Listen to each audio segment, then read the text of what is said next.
Tinfoil Hat. Oh, what the f*** you guys even talking about? Global controls will have to be imposed, and a world governing body will be created to enforce them. Welcome to Tinfoil Hat. We go deep, homeboy. Eric, open your mind. Drink from the fountain of knowledge. There's lizard people everywhere. That's some interdimensional shit. Wake up, Aaron. This is only the beginning. Dude, you just blew my mind. Are you ready to get your mind blown? Revolution will be podcasted. All right, welcome to Tinfoil Hat. We're live from the Wise Wolf Gold and Silver Studios. Just go to samtripoli.gold. Use the promo code Tinfoil, and you too can get on the precious metals game for as little as $50 a month, man. Invest your money in precious metals. It will stabilize your cash because they keep printing money, and it becomes worth less and less and less. Very excited to have this next guest on. He's one of my favorite guests that we have. He always goes super deep. We always learn so much from him. One of the best researchers out there. Please welcome back for, I think, the fifth or sixth times. We're very excited to have him. Ole Dammegard, how are you? I'm super duper. Thank you. Ole, we love having you on. For those who may not remember your last couple appearances, can you tell us a little bit about yourself and where our listeners can find you? My website is lightonconspiracies.com, plural, lightonconspiracies.com, and I've been around for some 45 odd years, digging as deep as I can. And you say 6 shows here. I think I've been interviewed about 1,350, something like that. Yes.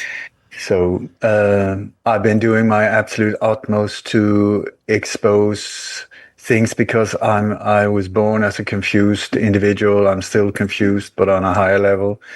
But there's so much going on in the world that doesn't make any sense. So I'm trying to, with a laser light, sort of really find out, pull the veils of deception and get to the bottom, because I think it's so important that if there is a problem, we need to understand what the problem is to come up with the right solution. And here instead, all the time, I would suggest that problems are created from people within, and then to get the reaction from us, which is like, oh my God, something needs to be done. And then they offer us the solution, which is every single time the same. It's we're being robbed from our freedoms, money, liberty, all of it. And on stage is more and more Robocops, more and more control system, more and more digitalized prison. And for me, that is like a no-go. So yeah, I thought I was gonna take it relax many years ago, but it's just accelerating. And here we are, an absolute upside down world and a bit of madness. So obviously they're cranking it up. They're like they put it in full forward drive. But do you have any hope that people are starting to wake up? Do you think there's maybe not everybody, but more people than ever? I have no idea. I live in my own little bubble. I do my utmost. I know that the only one I can change is myself. So I don't even look at what's going on out there when it comes to that, because we don't know. You know, when I get contacted by many people, and they say like, I'm sitting in a subway, in the subway, everybody are robots, everybody are just sitting there with their cell phones, and I'm the only one who gets it. But the thing is, you have no idea what they're listening to. Maybe they're listening to exactly this, and they're looking at you as one of the robots. And so we don't know. I just know that the people that are saying the same, that I'm the only one, I'm so alone, nobody gets me, are in the thousands that are contacting me. So the only thing I know is that so many times we've been told this is the end of time, the year 2000, everything will come to a stop, 2012, this is the end. meteorites coming in, this will blow the world up. Then we had COVID, then this happened. It's like we're still here. We're still standing. Yes, now it looks absolutely terrifying. And so what? It's just another day at the office, I would say. And so, yeah, super optimistic. Is it difficult? Yes. Will we be bored otherwise? Yes. So stop whining, start shining. I even had T-shirts. I even had T-shirts printed. Stop whining, start shining. Is as long as you're a victim, you're serving them. You are serving them. You're giving away your power for free. You're whining. Nobody wants to hear you, listen to you. You get really lonely on top of it all.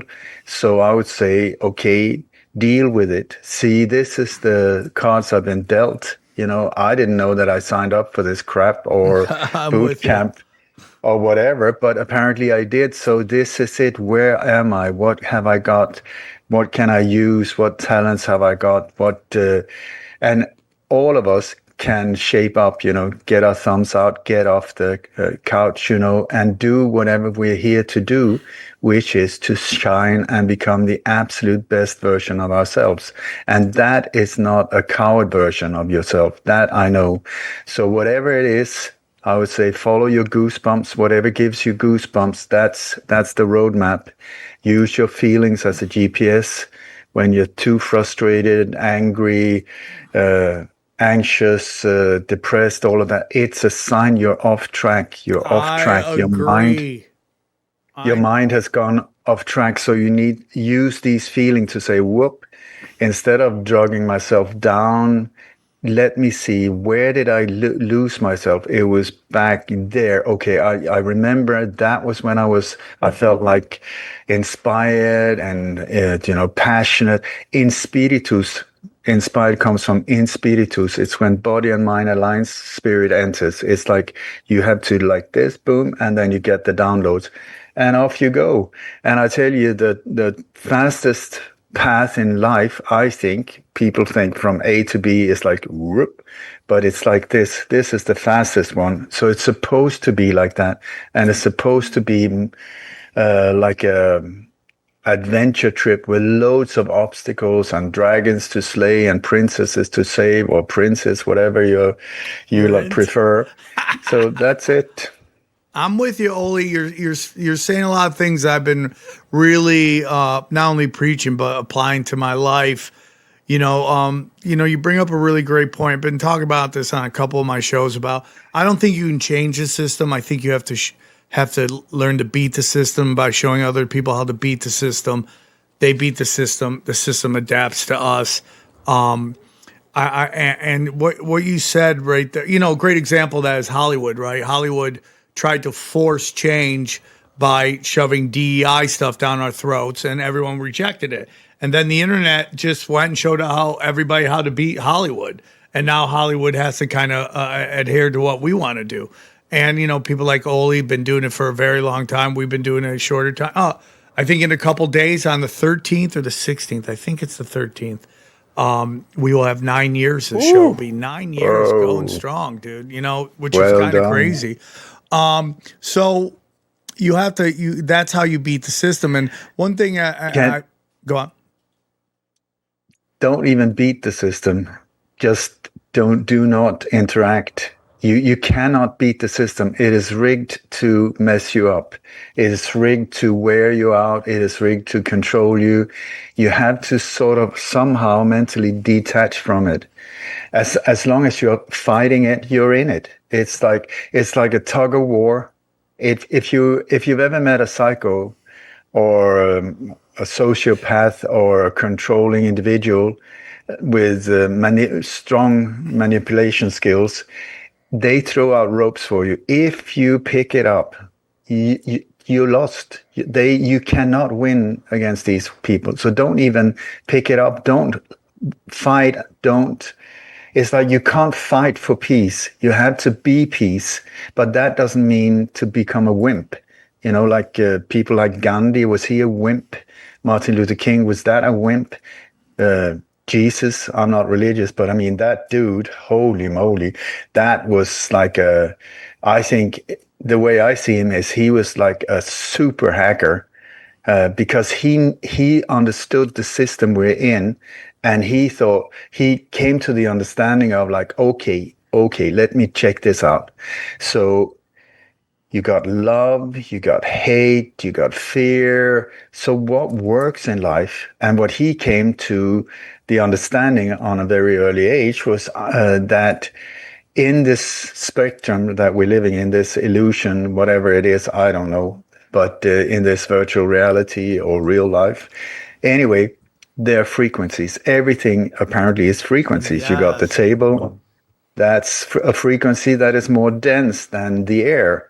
And the highest frequency, they say, that is even higher than the frequency of thought is pure love. And the lowest is absolute freaking terror, scare, horror. That is the lowest of the low. So if in laboratories, they made a lot of tests where they take a high frequency and a low frequency. And what happens is when they let them meet, it's not that they start fighting in the middle and they come out sort of like in a 50-50 position. What happens is absolutely magical. And take this to mind and heart, because what happens is when the higher frequency come in contact with the lower one just gets annulled. Boom. It just stops existing. It's just like you get into a dark room, you switch on the light. It's not, the shadows are not fighting. The darkness is not fighting the light to stay. It just disappears. But darkness cannot overcome light. Light can. Frequencies. So this bearded dude called Jesus, he thought, I think, is like, okay, if that's true, if a higher frequency completely annuls a lower one, why not go in high, and then we don't have to deal with all of this crap, the fear and the terror and the anxiety, all of these lower feelings and frequencies. And while we're at it, why not choose the highest one, and that will solve everything, whatever problem it is. So he chose love, and he said, listen, guys, do this one. You will create a beautiful, beautiful life for yourself and others. And we said, oh, thank you, and nailed him to a cross. Yeah. So that's, what can I say? That one I don't get. Instead of saying, that's really amazing, we should really follow that, which we do. But then people have turned it into another control system called religion. And I'm like, come on. If he came back, he would just say, oh my God, God save us from religion. And I'm not saying this disrespectful. I'm saying it from a point of view, how is religion being used most of the time? If it's used for people to do good, be good, and spread love and life, go for it.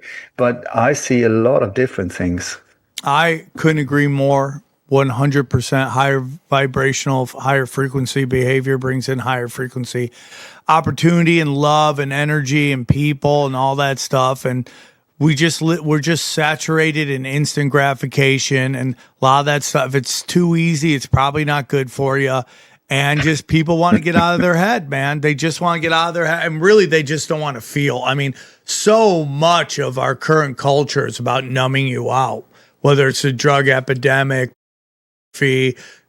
crappy television, pharmaceutical drugs, narcotics, whatever it is. It's really about not feeling. In particular, a lot of these psych meds, like you said, man, the universe is trying to tell you, when you get high anxiety, depression, all that stuff, it's trying to tell you you're not in the right path. But instead of like looking at that and actually taking time to look at the nuance of how you're feeling, people would rather numb out and then just keep going down the same exact path, and it's not right how we operate. And that's something we talk about a lot on this channel. Now, I know you want to come on and talk about stuff, but can I just say, it's like the way we're living now is like you have a thumb, you have a hammer, you keep bashing your thumb, and you say, oh my God, I need more painkillers. No, maybe you should move your thumb, or just don't hit yourself, don't punish yourself. And Sam, the track or the path that you've chosen in life, that is key for so many good things, because humor is the thing also that gets us out of this dark mindset and lift us. Look at George Carlin. My God, this magnificent deliverer of very hard truth, but in a way that just got to people. And I mean, you're doing similar. It's amazing. That is one of the ways to use humor. I appreciate that. It means a lot to me. Have you ever seen George Carlin's bit on Muhammad Ali not being allowed to fight? It's a funny bit. It's basically they're not allowing him to fight people because he won't go somewhere to kill people. And it's like, it's just, and it's such a well-written bit. Like, that guy was an assassin. He was so good at identifying logical inconsistencies in the way the machine runs things. Genius. There's an older HBO show, I say it all the time, that had a commercial on HBO for a show that didn't go anywhere, but the commercial was just brilliant because it had a line that kind of changed my life, which was, get them laughing, slip them the truth. And I thought that was like the greatest line ever. I mean, whoever wrote that probably didn't realize how powerful that was, and maybe they didn't come up with it, but that was the first time I heard it. And man, that's the most true stuff. And today, because of the doom scroll and all that stuff, people don't want to hear comics talk about the truth because they're just saturated in just low vibration. They just want to break from it. So it's getting harder and harder to get people to see that, man. But I'm with you on that. Comics. I said this the other day. I go, in a world of clowns, nobody wants to hear the warnings of the jester. You know what I'm saying? Like that to me is so true. What is the difference between the clown and the jester? The clown is just a clown is just somebody who's like empty calorie, vapid, just goofy comedy. And the jester was the one who's the only person ever allowed to tell the king the truth. And if he didn't make him laugh, he died. So there was a high wire act going on right there, right? So like he was always trying to slip the truth in what he was doing, while the clown was just trying to make you forget about your problems. And that to me is the difference between the two. Like an edgy comic. What? Like a comic that's well, edgy. It's like, it's, I mean, you don't have to be necessarily edgy. I know some people that weren't edgy, like Ralphie May, but he was always trying to give you a little bit. Right. If I would label him a clown, not that's bad. Like, we can get into that. It's a different story. So, we kind of look at the world and, I ask these people, like, if you had to get into it, like, if I go, Ole, who do you think is running this like satanic false reality that has been projected onto God's reality? Like, what would who's the head of the pyramid? I think that I am speculating here because I have absolutely no clue. I'm trying to figure it out myself, but I think that the longer I'm here on Earth, flat or round, it feels to me like this is that we're in some kind of virtual reality thing, and to get this whole thing running, you need energy, plus and minus, and that also means duality: good, bad, up, down, left, right, love, hate. All of it is there to get this tension from these two different polarities. And in this space, just like with electricity, if you only have plus, nothing happens. The minus, nothing happens. You bring them together and suddenly you get, whoa, we have this space where we can create all type of things.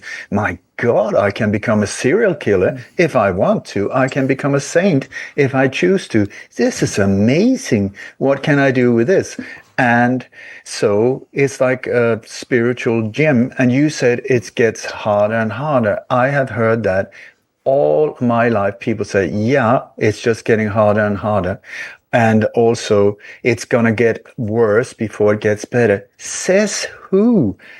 Who are all of these people with a crystal ball? It's always, no, maybe today is the last day of this. From now on, everything is just love. I was told that by I don't even know the name of the animal in Africa. I stood face to face with this wildebeest. His name was Zebulon. I named him, and he told me like, brum, brum, forward only love, forward only love. So the thing is, if you go to a gym and you lift and then you make some progress, what do? Do you think, oh, this is really good, it's getting easier and easier, but you get a little bit bored, you don't see any result. So you add weights, you add resistance to the whole thing to like this, and then you use your muscle for absolutely no reason in gyms instead of doing something that could help humanity. But otherwise than that, boom, you start building up because you add resistance. The same here. You say it's getting harder. Yeah, you would get bored otherwise. So you put on, or life puts on, more weight. And so the stronger you get, the bigger the obstacles. That I can guarantee you, until I hope one day we will just have this point, the tipping point, where just like if you go on a bicycle up a mountain, one day, sooner or later, it starts going down it. And then suddenly it goes, whoa, like this, very fast. And I went on a bicycle through the whole of Europe many years ago. And so I know mountains, the Alps. And I know that it looks absolutely impossible. And every time you think that this is the top, you come over and, oh my God, there's another valley and another. But then at one point you actually get to that point, and then suddenly, woof, it's hello. We came to the golden age, or whatever you want to call it. But I really hope that is just around the bend. Me too. I hope so too. Guys, listen, the crypto market is a great place to make some cash here and there. And if you want to find out the next coin to get into, there's one man and one man only. James McMahon and Copy My Crypto. Let me tell you about Copy My Crypto. Has it pissed you off to watch crypto fly up in price for over a decade and you still done nothing about it? Yeah, it makes sense. Crypto is complicated and real boring. Well, here's the good news. You don't need to know a thing about crypto to make money like so many have. The CopyMyCrypto.com membership site shows you the exact cryptos that YouTuber James McMahon personally owns, which means you just copy him, okay? It's like having a big brother who knows what he's doing. You don't need to know a thing about crypto or how to invest, as you just simply copy along. So let me tell you about James. James runs the Crypto with James YouTube channel, which has over 93,000 subscribers right now. In the summer of 2020, he told his viewers to buy 26 cryptos. Had you put $100 in each one, it went on to be worth over $123,000. That's a lot of money.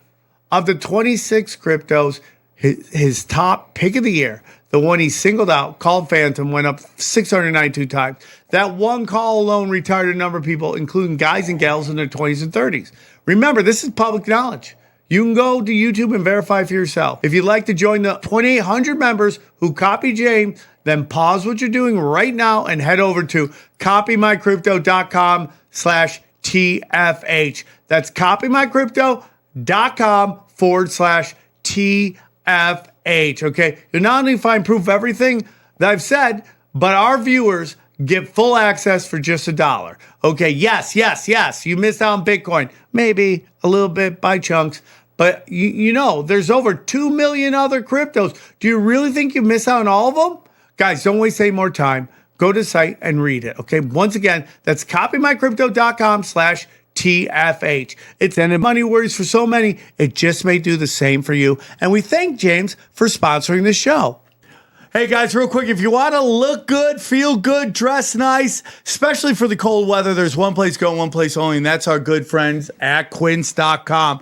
Cold mornings, holiday plans, this is when I need my wardrobe to just work. Stuff that looks sharp, feels good, and I'll actually reach for it. That's why I go with Quince. Plus, it makes gifting easy when everything's worth keeping for yourself. Quince has what I need, like Mongolian cashmere sweaters. At Quince, you can pick up one for $50 when you'd normally drop $200 or more on the same thing, plus wool coats that actually hold up to daily wear and still look good. Their denim fits right and feels good also. Same with their pants and chinos. The outerwear is solid too. You're talking down jackets, wool, and leather coats that keep you warm when it's actually cold. And cashmere beanies, scarves, and gloves that won't wreck your wallet. By partnering directly with trusted factories that maintain high standards for craftsmanship, and ethical practices, Quince cuts out the middleman. We hate middlemen and markups. That means premium quality at half the cost of other high-end brands, so you can give and get luxury pieces without luxury price tags. Look at that, dude. They got like a mask on your face that makes you look better. Look at that, dude. Dude, I want to look like her. That's amazing. Let me tell you something, guys. Get your wardrobe sorted and your gift list handed with Quince. Don't wait. Go to quince.com/tinfoilhat for free shipping on your order and 365-day return. Now available in Canada, too. You're welcome, Canada. You're welcome. That's QUINCE.com/tinfoilhat. Free shipping and 365-day return. Quince.com/tinfoilhat. We thank them for sponsoring the show. You brought up something very interesting earlier about how these like what we call high impact events happen, and they're usually orchestrated by the people trying to explain to us what happened. It's like it's an inside job all the time. And then they just get more power, which doesn't make any sense. It's like 9/11. Let's say we want to believe that story, which most people don't. Well, actually, most people do, but people listening to the show don't. And you're going to believe that these people who couldn't even fly a two-pilot plane, a tiny plane, landed, it pulled off the greatest aviation feat of all time in the most fortified air on planet Earth. They somehow pulled us off, right? And so the government's answer to that is more infringement on our privacy, which really makes no sense. It's kind of like when gas goes up, they're like, "Oh, oil refinery blew up. We got to raise the price of gas." You're like, "That's not on us. That's on you. You guys should be taking the hit, not us." It never makes any sense, but we just go along with it. And it's crazy to me. And this is the point of the question here. It's like, does it amaze you that what information you have, to me, is so, it's complex when you don't understand it at first, but it's a really simple thing. It's like, there's not a group of brown people out there that want you dead.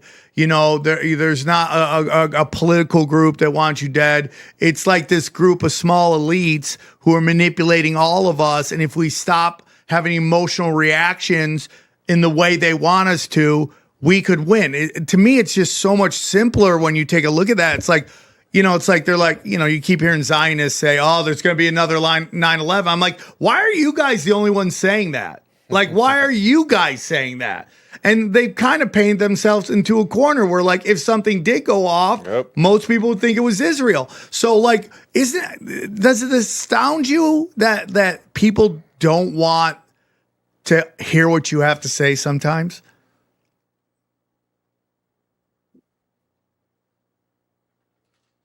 It feels like I've been standing for like some 40 odd years. Hello, hello,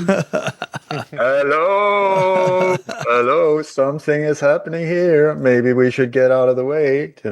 So yes, it does. And I mean, I don't want to complain, but it's been a rough ride for in many ways. At the same time, I met amazing people like yourselves and stuff like that. So I'm absolutely not complaining. It's been a ride.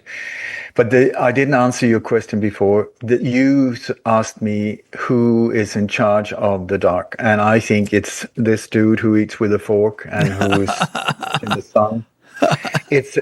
I don't know if he's real or not. I know that the mindset is real. The Native Indians talk about the Wetiko, the mind virus that is like they're trying to, if you're not whole, if you're not completely whole, if there's a crack in you somewhere, it will get in. And once it's on the inside, it starts taking over your mind and your thoughts. So the real battle is not to let it in. That's the only thing you have to do, is brainwash yourself. I love that word, wash your brain, because they've hijacked that word, because brainwashing isn't to clear your mind. It is absolutely what they use it is to completely pack your mind with controlling horror stuff, So take the word back. Brainwashing, that is what we should do on a daily basis, and just cleanse ourselves, because this control that we're up against, it's so simple. It's very, very few tactics created by the old Romans back in the days, where a small little group of absolute assholes and psychos thought that we're so much better than the rest of you. So because we are divine and you are not, you are some smelly individuals down there somewhere. So how can we, the few dressed in a few sheets and with a flower pot on our head, how can we control you and make you worship us while we torment, rape you, steal from you, do all of these atrocities? So the old Romans sat down. I don't know who came up with these ideas, but they're very, very few, but they're so efficient. It's problem, reaction, solution, diversion, and divide and conquer are three of the main ones, and also false flag operations. That's it. Boom. You start understanding these ones.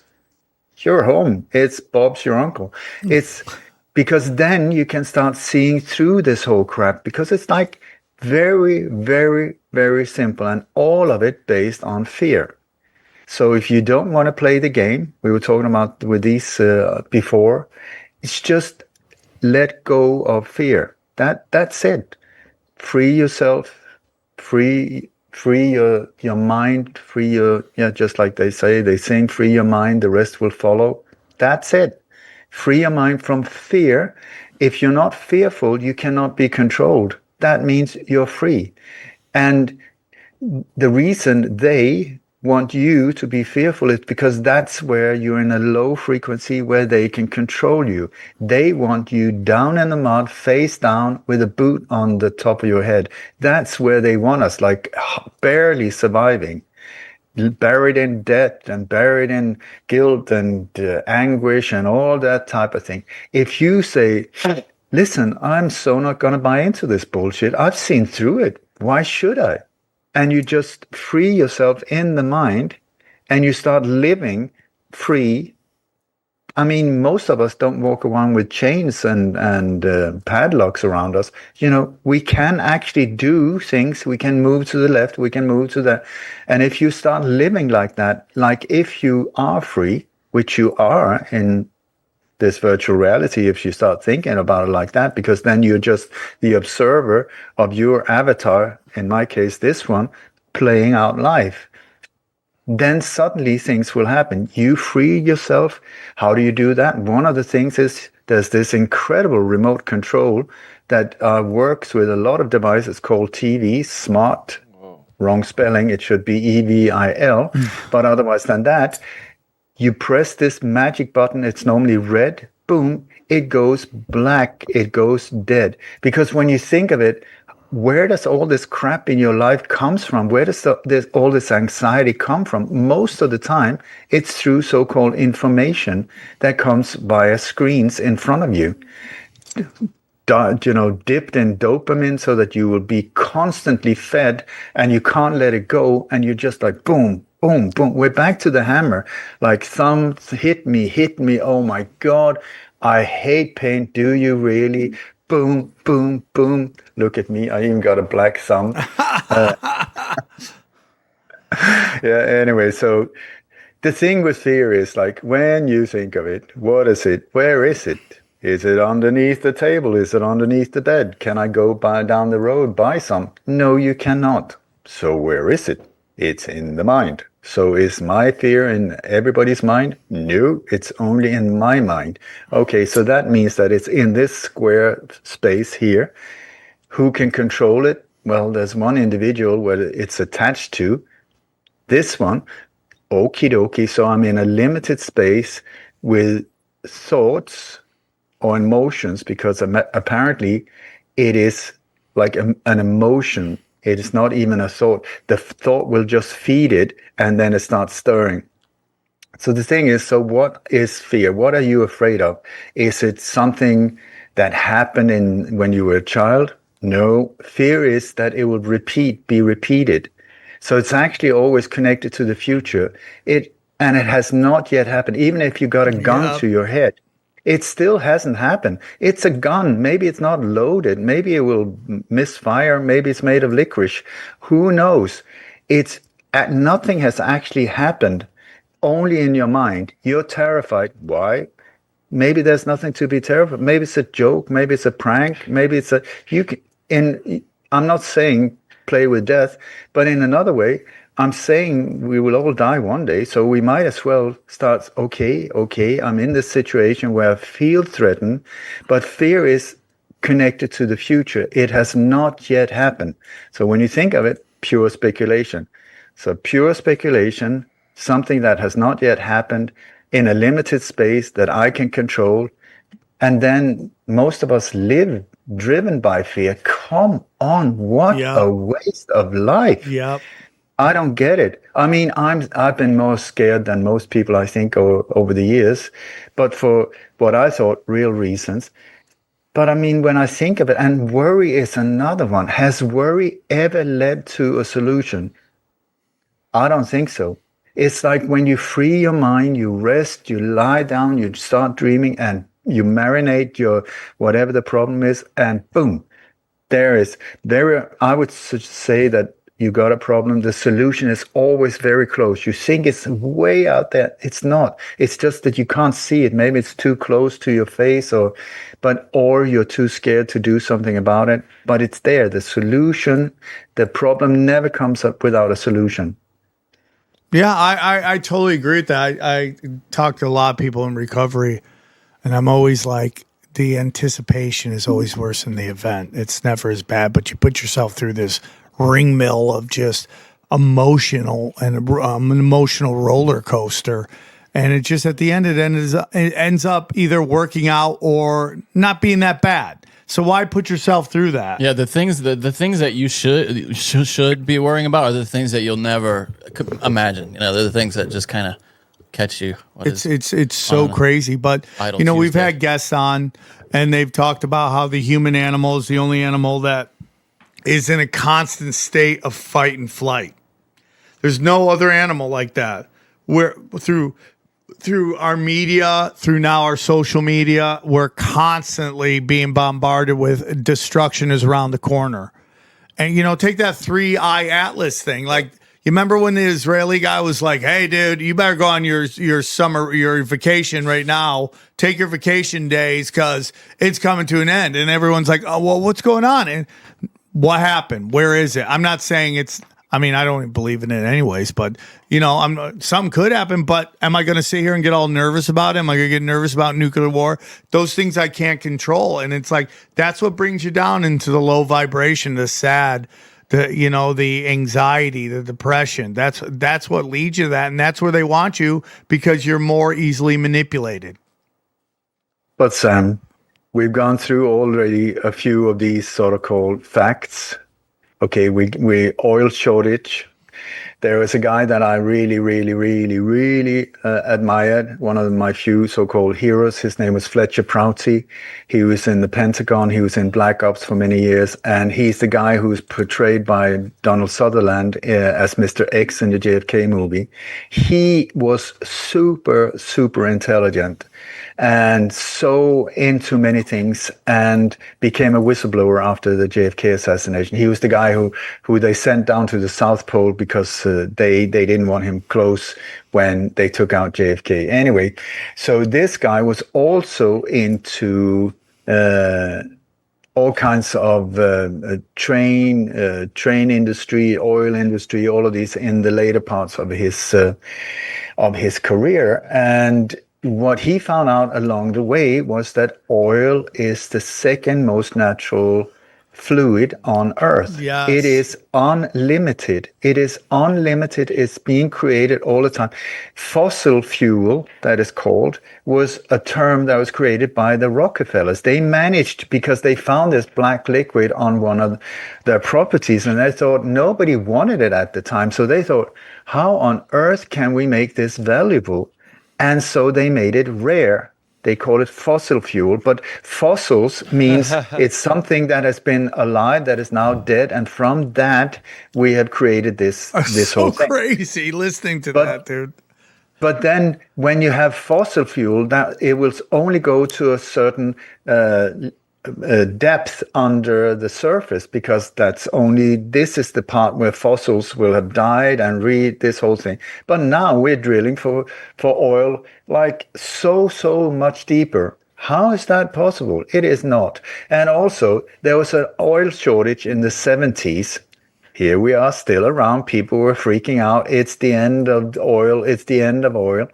It's not. It is not. It is the second most the biggest asset of fluid on Earth, and it's being regenerated all the time.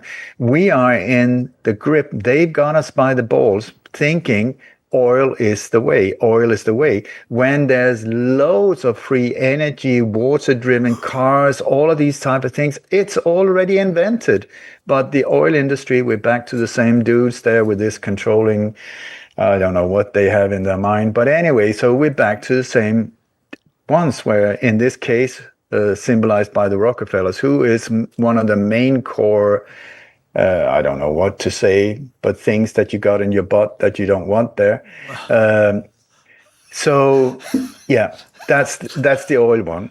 So then we have the fear of the end of time. That's been going on for, I don't know, ever. And I know Gandhi, he said that sometimes when he was sad, because I mean, that guy went through incredible things, no army, no title, no money, no nothing, and still managed to free India from the great British Empire without guns. I mean, when you look at what he did, how he lived his life, wow. In my world, that is wow. There was another one I want to point out also. What was that? Nuclear war. I tell you, okay, so you look at nuclear war. Where did that begin? Well, it was the Manhattan Project. Okie dokie. We're back to the same Swedish family. Wallenberg was deeply involved in that. And then they developed this atom bomb. Oh my God. If true, horrendous. You see the footage. You see the footage of when the bomb goes off, and you see, oh my God, there's these houses, and you see this blow. It's just just like that. But the buildings are still standing there, and the camera. I tell you that. No, sometimes the buildings go as well. Why is the camera not moving at all? Yeah. Because I'm like, what is that? It's just like on the moon. Who was filming when the moon, whatever, this tinfoil thing, lifted from the moon? Who was filming that when it lifted? That on its own? Who was left there? This poor whatever still up was there. Still there. I know the story of that, by the way, and it's so unlikely. I mean, it's so improbable what they explain. It wasn't recorded the first time. It was recorded like several missions in. This is what they say. And they used remote camera, but the problem is, I think they probably realize is the delay is incredible. Like 5 seconds. Yeah. And so there's no way you could keep the camera on it. The first couple of times they say they blew it. Like they just were looking at the stars when the thing it wasn't even launched yet or whatever. And then finally they say they got the timing right on the. Well, they go back. Hey, we didn't get it. Go back down. Yeah, I mean maybe, but no, like the third moon mission, the fourth moon mission, something like that. That's what they claim. That's the. But then they put it out as the first mission. No. I'm talking. No, I don't think that footage exists for the first mission. Maybe I'm wrong, but. I'm talking about the one where the camera pans up, like you see it, like but they say that's the first mission. Yeah, it was, but that's only. It's just one little part of the whole moon thing. But anyway, so you got the nuclear that we should be so afraid of. So there were 2 cities that they dropped these bombs over. Yeah, boom, boom. You got Nagasaki, Hiroshima. The buildings there were a lot of them were wooden buildings and with like paper walls and stuff like that, the Japanese style in those days. And the whole thing just flattened. All of it was disappeared. We were told that it will take 1,000 years for radiation to you cannot live anywhere near this for It's so crazy. 1,000 years. And then today, if you go to Nagasaki and Hiroshima, there's a lot of people actually living there, and they're not even fluorescent green. It's unbelievable. Yeah, Harrisburg, no, never ever. Chernobyl, you can never return. Well, animals are doing great there. Yeah, I know. What's going on? So when you really start looking into Hiroshima and Nagasaki, they were firebombed with napalm. Yeah. You can also see in a carpet bombing, you can also see that of the photos in Nagasaki and Hiroshima, the bridges still there, the buildings built, the concrete, you had there was some sort of church there also, standing there, boom, still there.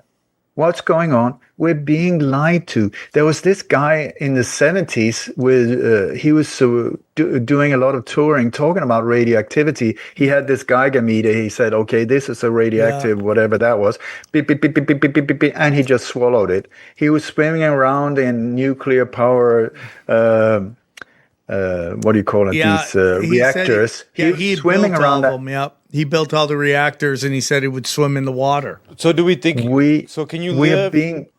Go on. Hold on. No, I'm just saying. What Dick Cheney, the head of the CIA, he said before he died, in a very weird way, he said that the day that everything the people believe in are built on lies, we have succeeded. I tell you, we are at a point now where more or less whatever I look at from an official point of view, it's like, that's not true.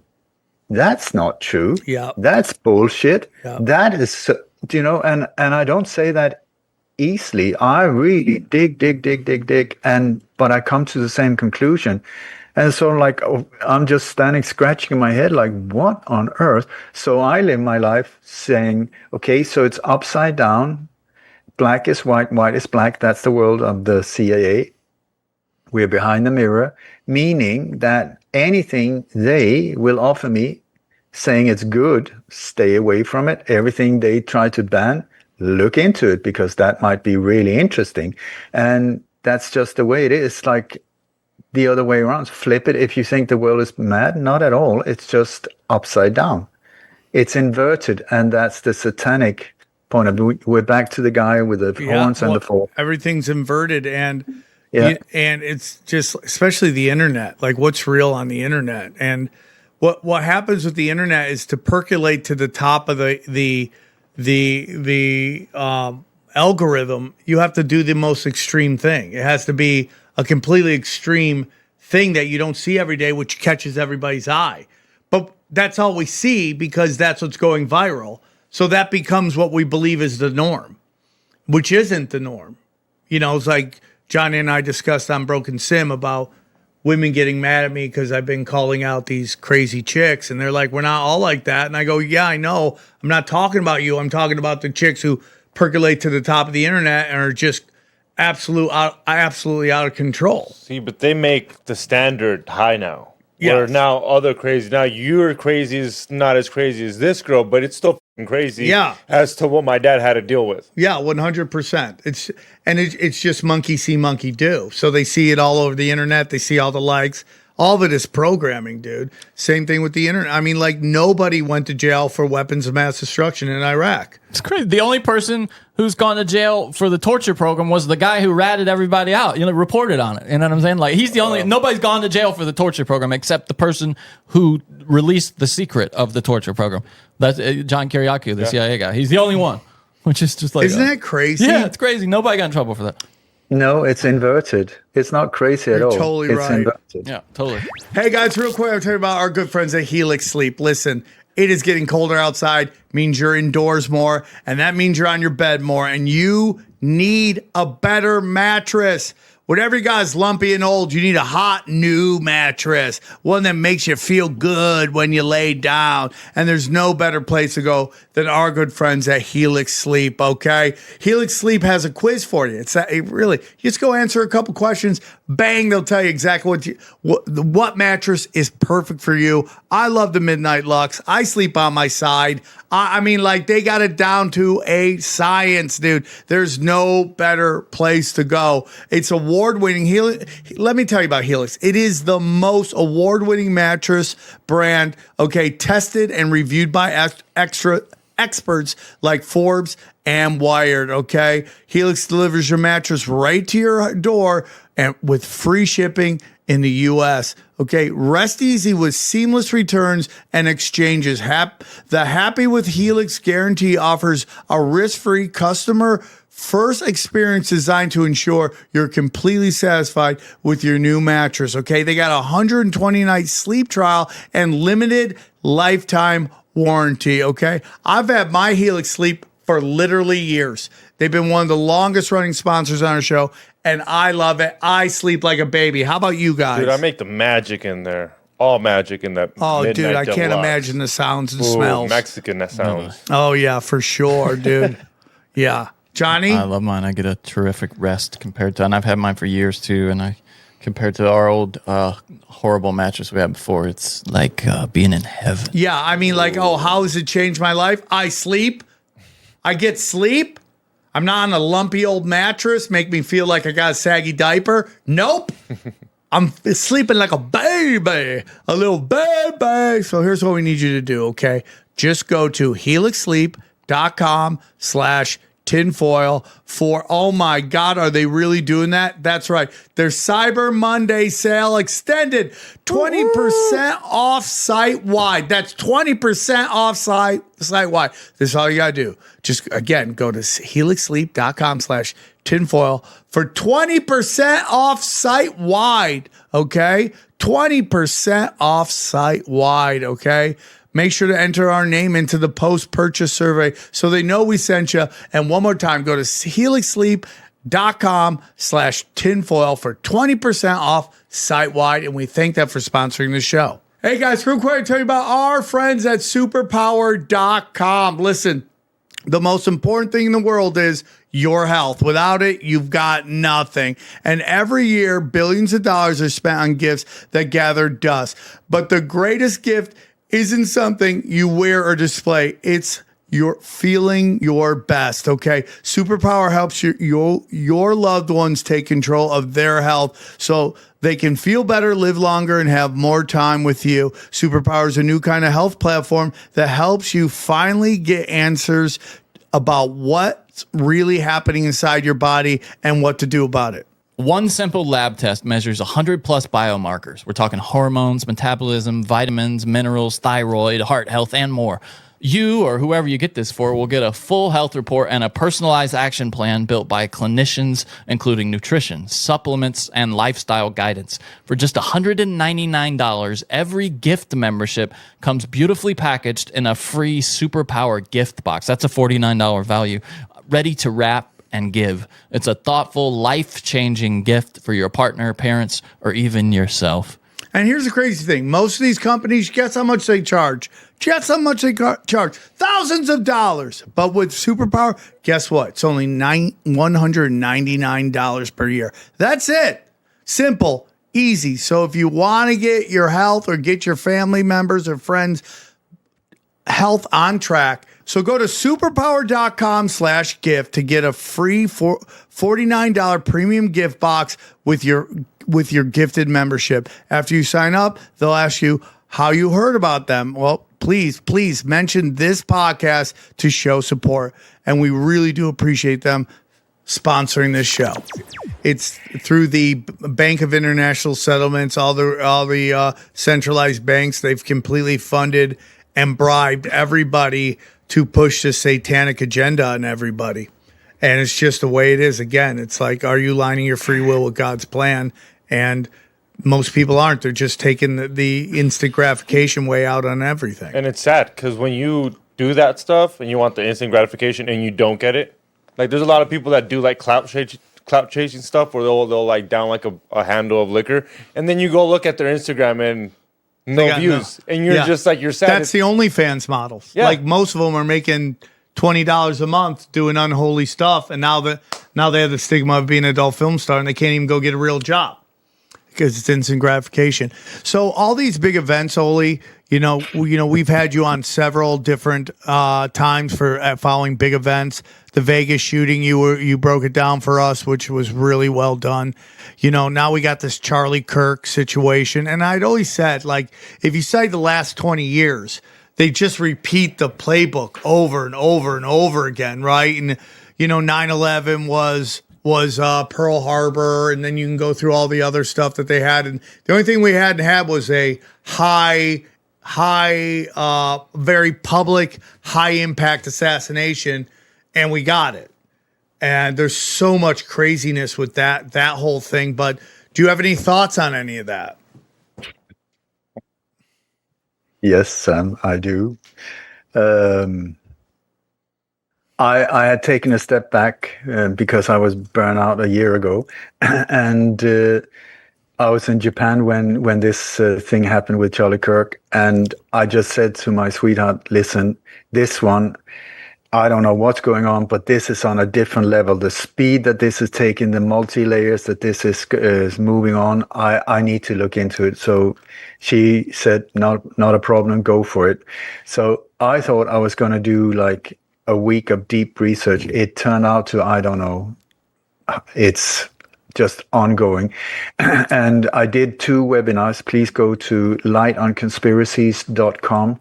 2 webinars, 2 hours each, with a PowerPoint where I take you sort of step by step by step by step, so the viewer can see for themselves. Look here, look here, look here, look here, of all the anomalies that was going on. But I want to say, before we go into this, I don't know how deep you want to go into it, but I am at this point, I can't really leave Indonesia where I am now, especially going west, because of the laws that they're putting in place.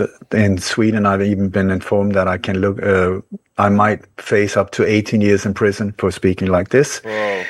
Especially also with being critical to NATO, that's +4, so it's 22 years of free lodging. But anyway, and my God, have I been critical to NATO? Guilty as charged, because that is a terror tool if I've ever seen one. Terror tool. And also the base for Gladio, this ghost army that is behind more or less so much of this mayhem that we are seeing being carried out in the world today. But anyway, so what I wanted to, since I can't move, I can't tour, I can't do anything at the moment, I thought, why don't you come here to me in Bali? I'm in this incredible place called the Island of the Gods. And so in April, my sweetheart and I, Kim, have decided to arrange for, like we call it Damegardian, like a freedom retreat, where people can get it like an education in to become a Damegardian. We're making a joke with my name because lots of people have been joking about it. So a Damegardian is the protector of truth and transparency.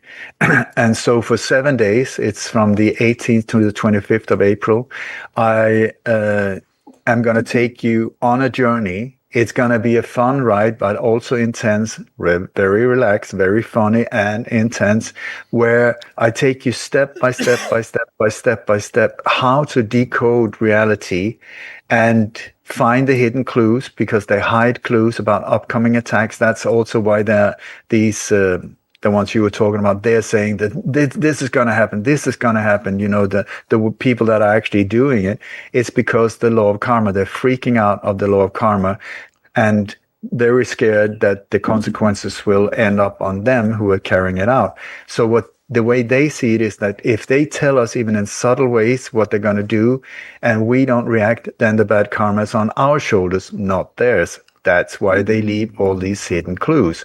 Anyway, so I'm going to take you down this road of how to find the hidden clues and be part of the solution by exposing and sometimes even stopping these planned attacks. That's how my last name has become a verb, because over the years I've become very good at it thanks to insiders. So I think up to date 77 of these events that I predicted or connected, and sometimes stopped up to 2 months before they happen. So anyway, Sam here and Johnny has been kind enough to help me spread the information about this retreat. It's on April 18th to 25th. And there's a link here that you can click. Links and then below. you will get, Links below. Yeah, links below, and you will get a bonus. But limited spaces, I can't wait. I tell you, I'm going to do everything I can to make this week absolutely life-changing. And the place we're going to be in, and it's called Cinnamon. It is stunning. It is stunning. The people, incredible. I can't say too much. I ought to overdo it because it's just my absolute favorite place on earth. So please come and join me. Join me if you're interested in this type of thing. Anyway, back to Charlie Kirk. I think you have to first understand how things are done before you look at these type of things. And also, I want to point out that people that criticize you or criticize me are always people that have done less digging, less studying, less. They haven't put so much time in. The people criticizing and putting you down are always people that can't be bothered and are just pointing fingers and doing like that. And I have this once again. Boom, boom, boom, boom. I've got more of them. But so Charlie Kirk, when a politician is low in popularity, if they need to push this individual, whoever that is, to the next level, one of the most efficient marketing ways of doing that is to have an assassination attempt on him, where this is the thing, because certain people that have been murdered have become martyrs. You got like JFK, you got Martin Luther King, you got other people in South America and so on, freedom fighters that once they got killed, they became martyrs. And a martyr is so much bigger than a living individual because they take on this form of a legend and unstoppable. So to get into that realm, to boost your popularity, is if you stand up and fight for freedom and democracy and all of these things and survive an attack while you're standing up for us by a lone assassin and survive it, that is the one that really kicks things in. And so it has been done so many times around the globe. And then we had in Butler, Pennsylvania, a while ago, this man with a strange hairdo and a miraculously healed ear that was almost assassinated. He was at a point, I'm not into politics, I'm just looking at crimes, criminals, and absolute that is trying to control the rest of us. So this individual was at a point where people were like, is he good? Is he bad? Is he not? Is he this? I don't know. But where some people loved him, and there was this other part that was saying, no, he's too crazy. Okay, so what they did, I would suggest, is the ones that were behind the scenes that are controlling not just one candidate, but all of them, you know? So they said, okay, we have to create a problem first so that we can come in with a solution. The solution is our guy with a healed ear. How can we do that? We have to create a problem first. So let's have the current one. Let's make him like he's absolute brain dead, walking around with diapers, touching little girls, stuff like that. That is a problem. You know, something should be done. Problem, reaction, solution. So pump out. This dude is completely off his head. He's useless as a president. I'm talking about Biden, by the way. So that just like they did with Boy George, create a massive problem so that they can come in with a solution. Used to be Barack Obama. In this case, now it's Donald Trump. Same play, same way of doing it. So Diaper Boy, and then we have this new Mad Joker. How to get that up? Boom, one shot in Butler through the ear, fight, staged the whole thing with green screen and suddenly blue sky, gray sky. I done 2 webinars also, like 4 hours in total about that thing where it's just like I break it down. It is super advanced psychological operation. It was a Jewish ritual carried out in front of millions of people. That's where Donald Trump, at least one of them, was smeared and made into become the next high priest going towards full control. So my opinion, I know people are going to sit there and like, what? Please watch these webinars, lighterconspiracies.com. And so when, just like with marketing, this is not, it's about marketing. Like nowadays you think it's a presidential election. No, in the background, they got the same people that Coca-Cola is using to promote a new product, or Nestle or whatever. Same people in the background, like playing with your mind. How can we get to that place there? And so if it doesn't work the first time, they just repeat the campaign. They add to it. So the first shooting, poof, through the ear. Yeah, we got somebody on board. Oh my God, fight. Let's buy some new sneaker, his new trainers, golden trainers, and with all of that pre-printed before the shooting even. But if that wasn't enough, okay, we just repeat it. So get him out on a golf course with his healed ear, do another attempt. Yeah, okay, he survived that one as well. And boom, suddenly Donald Trump, both of them were the president of the United States. Like I say, I'm not into politics. I was saying way before he came in, he's coming in. Please be aware, this is a complete psychological operation, and you are being taken for a ride if you believe it. Donald Trump, both of them, right in the center of that whole thing. The crowd, everything part of a staged event. It's crowdsondemand.com where you can rent a crowd. Do you need 40, 400, 4,000? We fly them in. We help you with the script. We do all of it. All of that. So don't worry about background people. How could they do it in front of all these people? They were in on it. NDAs, they're not allowed to talk about it. And anyway, so Donald Trump into place. At the same time as Donald Trump came back in there, we were starting to hear more and more about this turning point and this Charlie Kirk. I had never heard of the dude for many years, but he was sort of in the background. Suggestion: when you look at how this play is played, it's just like chess. You have different pieces, like one queen, one this, one that, one this, and one, you have all of these different. So you have the possibility to play whatever is needed. Do we need a transgender new president? Do we need a black woman? Do we need this? Do we need that? Do we need a Latino rock star that suddenly goes into whatever it is, they have them on standby. They're being groomed so that the day that they're ready to be activated, we can just say, no, transgender, no, it's out of fashion. It didn't even help with all of these mass shootings when suddenly they were transgender. Now we need like a Muslim president. We need a Mustafa with the whole shebang. That will do the trick. Okay, we got him. So they're already being prepared, groomed. Look at these different individuals that came out of nowhere.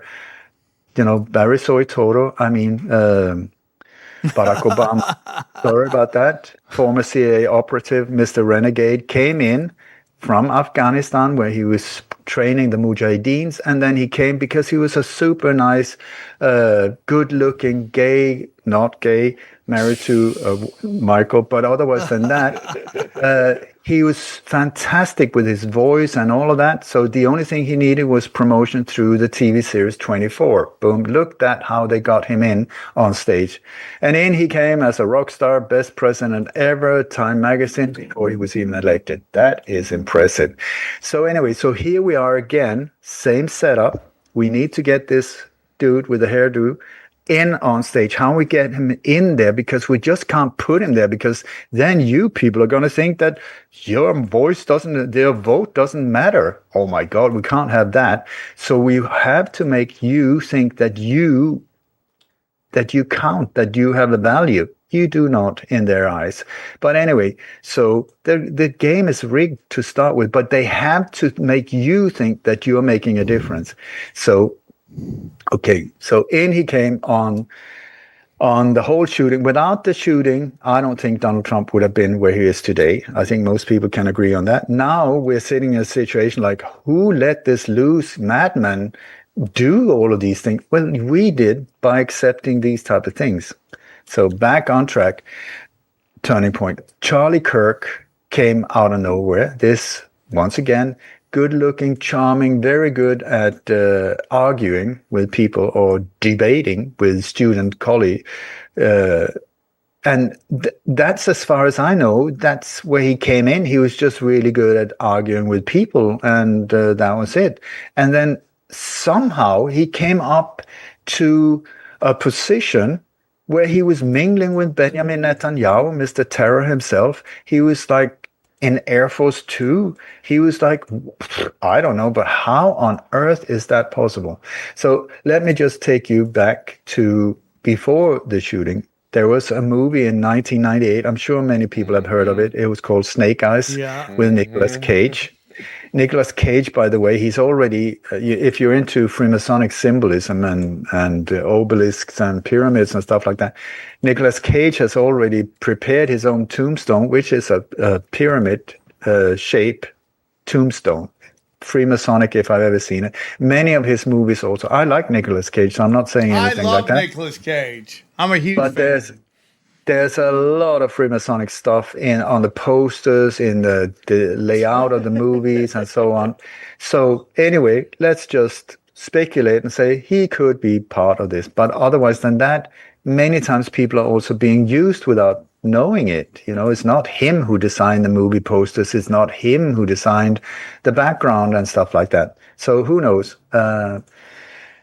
Anyway, in this movie, Snake Eyes, we have this boxer. His name was Tyler, which is exactly the name of the alleged shooter of Charlie Kirk. Okay, so Tyler, a boxer, he's being paid to fake that he's being knocked out. His nickname is the Executioner. The date that the boxing match is the 10th of September, exactly the same date as Charlie Kirk was shot. Also, I want to say that date is interesting because when Charlie Kirk was shot in the US, in other countries in the world, it was already 9/11. And they love to amp these things up, you know, to really take these anniversaries of trauma and just squeeze them into us once again. So anyway, so the whole idea is that when turmoil erupts because the boxer goes down, there's a sniper there that his task is to eliminate a politician. So when the crowd goes crazy, boom, he fires the shot, and the guy who's sitting right next to Nicolas Cage is killed, this politician. He's shot exactly at the same point in the neck as Charlie Kirk. I mean, we're not talking about we're talking exactly the same point. And so what's the name of the politician? Charles Kirkland. Oh my, it's so crazy, right, John? So I had I want to say also that the woman next to the politician is a woman dressed in white, exactly like Erika White was when she approached the nation. At least we're going to come back to the new Erika Kirk. She does not look at all like the one up until he died. Okay. Now we have a new version. Clone? Anyway, so are we talking clone? We're talking about a different person. I don't know. But anyway, so they don't even look alike. I mean, come on, be better at what you're doing. But they are also indirectly telling us, this is what we're doing. You know, we're back to the law of karma. If you don't see it, it's up to you. Revelation the bad karma's on you. Yeah. There you go. So anyway, we're back to the movie. There's this woman, all dressed in white, sitting next to Charles Kirkland, the politician that gets shot. Okay, that actress, that very actress, her name is Carla, an Italian name, Lucio or something like that. Sorry if I got it wrong. She is right now in a TV series called Heads of States, where she's playing the Vice President, Elizabeth Kirk. I shit you not. Do you see Kirkland, Kirk, this? So what are the chances that in 1998 they did exactly the same date, the same location, almost the same name, Tyler the Executioner, Tyler by the name is a Freemasonic position also. But anyway, what are the chances mathematical? It's in the trillions. I had a mathematician do some calculations. He said, it's astronomical. It's like being hit by lightning once or twice. That's in the millions. This is trillions. Do you remember $2.3 trillion that just disappeared on 9/11? People don't understand how many zeros that is. That could sort of like save a country like this. Boom. So anyway, I don't know how much you want to go into this whole thing, but right away when it happened, the way that he was hit makes no sense whatsoever. The location he was hit, really suspicious. Let's take. Do you want to go into this in a deep detail? Yeah, I mean, there's so much. I knew something was up because within days we had 8 different like versions of what really happened. Yeah, so I'm interested to hear what your thoughts are. Okay. So let's go a bit deeper. So the thing is with these operations, if it's a staged event, if it's a psychological operation, not a real assassination, then there will be certain signs. One of the signs is that there will be red herrings put into the operation. That's part of it. It is part of a multi-layered, first, the setup is multi-layered, and then as soon as the shots are fired, boom, these red herrings are activated and they go like this, and then they fork out, and then they fork out, and then they fork out, and then they fork out, so that in the end, all of us are completely confused and arguing with each other. It was Israel. No, it was Egyptian planes. No, it was like with the Donald Trump thing, this young guy who they claim shot at him, who had no shooting experience, who was allowed up on the roof, the closest roof, where the police were actually, that was their building. The Secret Service had just overseen the closest building. Anyway, he had no shooting experience. After that whole thing, he was found dead on the roof. Okay, we got multiple different photos of him dead on the roof, one with blood over the face, one without blood, one with, the whole thing. Very odd.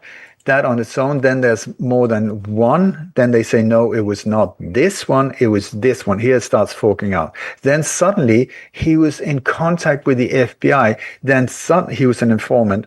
Then suddenly he had banking accounts with Saudi Arabia. Do you see? Kung, kung, kung. Then then people start, but I've analyzed the audio, okay, and I managed to pinpoint the exact location of where this and this happened.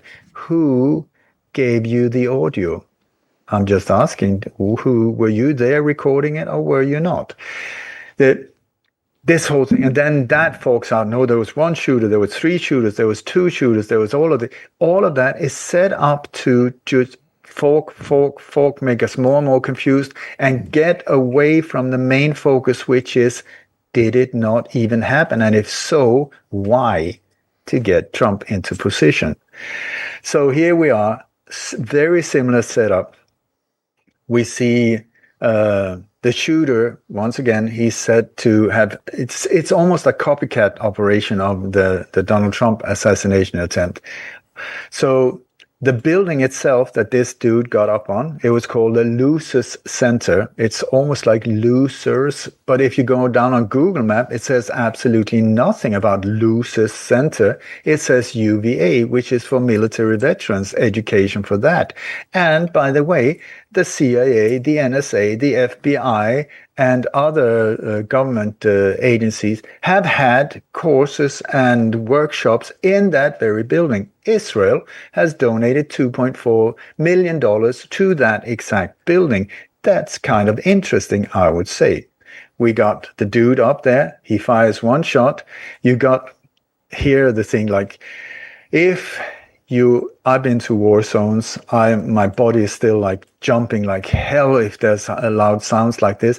Anyway, if somebody's firing a rifle behind you, very close by, and the shot goes over your head, I tell you, your body just goes into like reaction mode, down. Like it's not you reacting, it's just you go down, and then everybody automatically turns towards the source of the sound where the shot came from to like, what the hell happened? Okay, is that what we see here with this crowd? Not at all. Boom, shot goes off, nobody really reacts. Somebody starts diving down, and then the rest, nobody's looking towards where the shot came from. I call bullshit.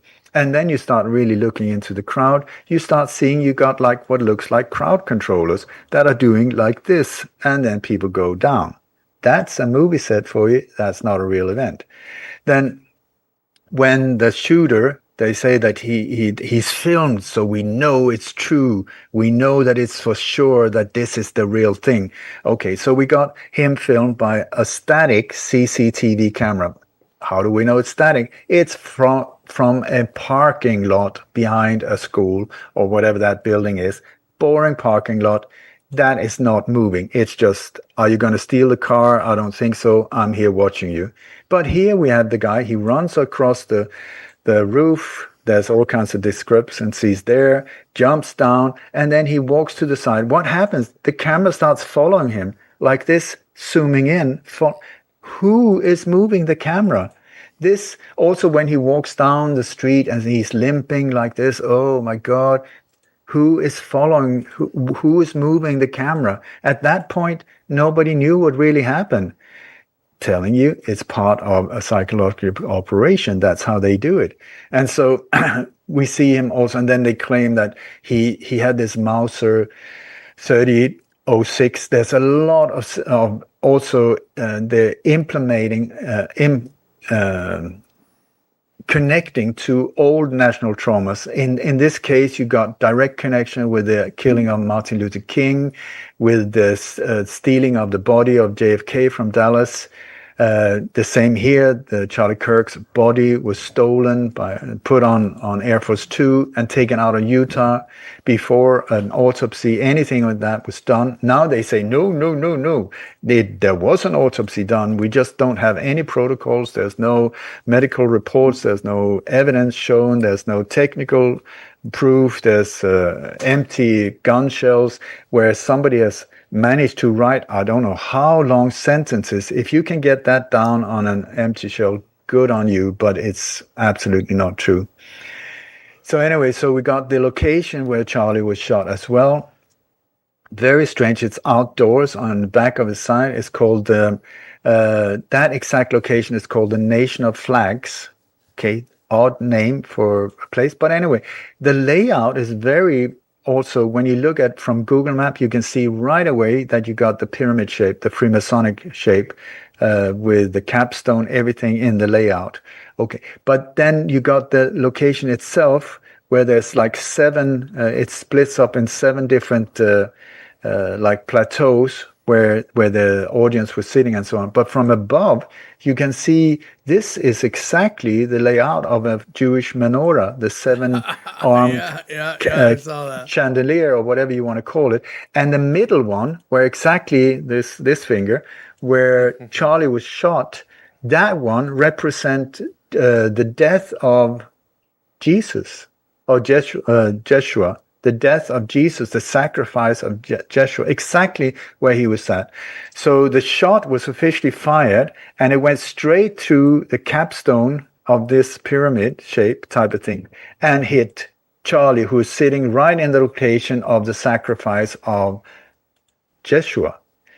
I thought, well, okay, that's interesting. Then when you look from above, also you will see that the area where they were sitting, it almost looks like an arrow when people walk down and they go out and sit on these different plateaus.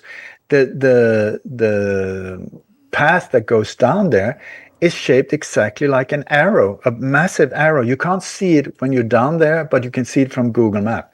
So it's a big arrow. So I'm like, okay, is that just me seeing that, or could that be pointing at something?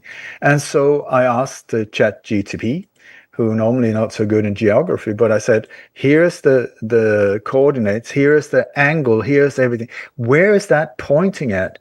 And Chat got back to me and said, if you continue that in a straight line, if it's true or not, I don't know, but Chat said it goes straight to Jerusalem and what is the wall of veils or tears, I can't remember, where they all go with a little hat. The Wailing Wall. Yeah. That's the one. So that also is like, whoa, what? Also another one. Damn. I always look for obelisks and pyramids in the area of when things like this happen. Okay, so I look, could there be an obelisk? Yep. When Tyler, the guy who managed to break down this gun in seconds and then put it back like that, when I don't know how he did it with a Mauser, but you cannot. But then he did. And anyway, so where he jumps down, if you look to the left of that, there's a big, what looks like an obelisk. And this is, let me just see if I remember the name. It's called the statue of, hang on 2 seconds. Sorry for that. The statue of,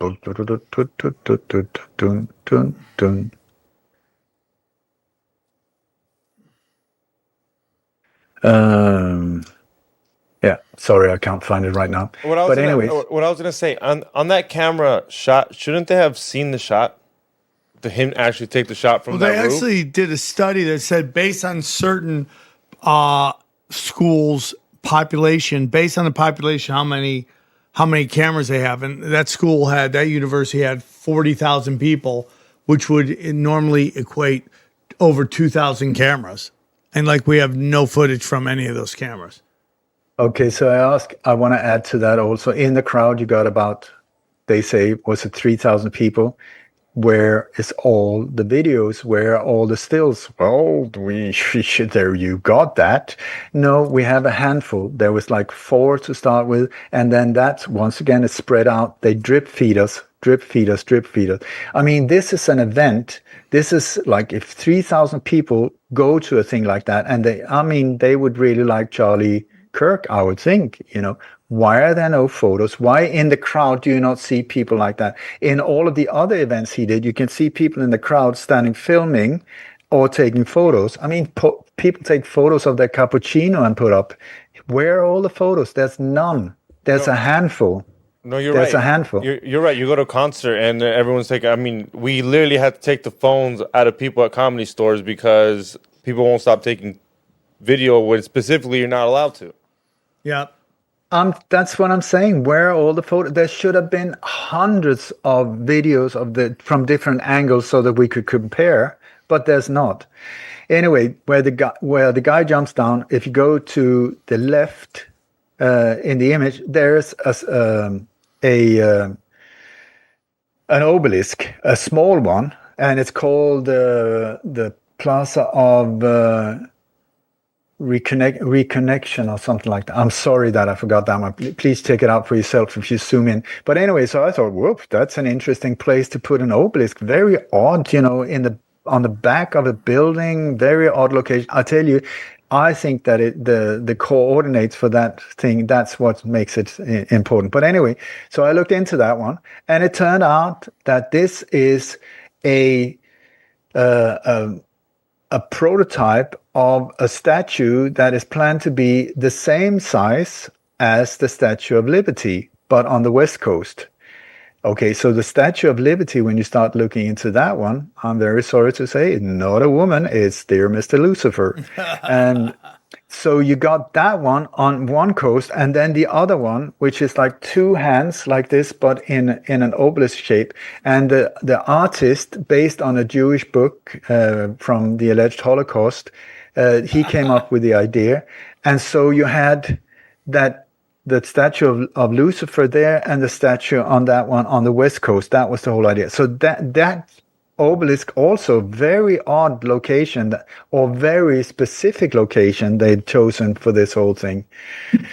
So anyway, so we got the shot itself. I mean, horrendous when you think of it, if somebody's shot like that. The thing is, I mean, anyone who shoots guns and with a mouse, so that's a weapon that was used in both world wars. That is like, it's a powerful rifle, hunting rifle or like that. And we see him hit straight in the throat. This is a fleshy area of the body. The bullet should have gone straight through. There should have been like a splatter pattern behind him. This is also where you got the main arteries. Yeah. So the blood would just pump out. I mean, a huge amount of blood, a lot more than from Donald Trump's ear that didn't even drip. But that on its own, very odd. So then they say no, and Alex Jones also, I don't want to badmouth people, but if you want controlled opposition, that's one for you. But anyway, so he said, like he had spoken to the medical examiner, and he said, and it makes sense when you think of it. Oh, it makes sense when you think of it. It's like that the bullet had entered and then changed direction, gone down into the heart, exploded the heart, changed direction up and out. I'm like, what? Here we are, magic bullet again. If that description makes any sense for anyone ever, it's absolute come on bullshit. And many people have made shooting tests, you know, they hit the vertebrae and boom, I mean, it goes straight through. It was only like 104 feet or something like that. Very close, very close. Then you see also the footage, like he's hit here, he falls to the side, and there's like this black pudding coming out. It's very dark and it's not pumping. It comes out like lumpy. And when you look at it in slow motion, it doesn't even attach to the t-shirt. It doesn't even color the t-shirt. It doesn't make any sense whatsoever. I would call bullshit on steroids. So do you think he died at all? Because Erika just said, Erika just announced that she's not going to let people know where the body's at. That's for her. That's for her. Yeah. That's just for the in-laws. Just like Epstein, we don't get to know where he's buried. Yeah, that's what she said. But I mean, because so he's not buried. So that's why. But anyway, so it just goes on and on and on. I want to say, when you see operations like this, I mean, I can easily do another 2-hour show if you want just on this and just continue. But when you see right away when something like this happens and you see the signs of a psychological operation, you have to ask yourself, whoa. Do you know, right away when this happened, people started saying, I am Charlie on Facebook, everywhere. I am Charlie. That comes from the Charlie Hebdo. Do you remember that one, Charlie Hebdo in 2000? Yes, in Paris. And 9, I believe it was. Anyway, I am Charlie. Je suis Charlie I spoke to some French people. They say it's actually an expression from the Second World War where it means I am an idiot. That is what I am. Je suis Charlie means I am an idiot. So they're really putting it in our face.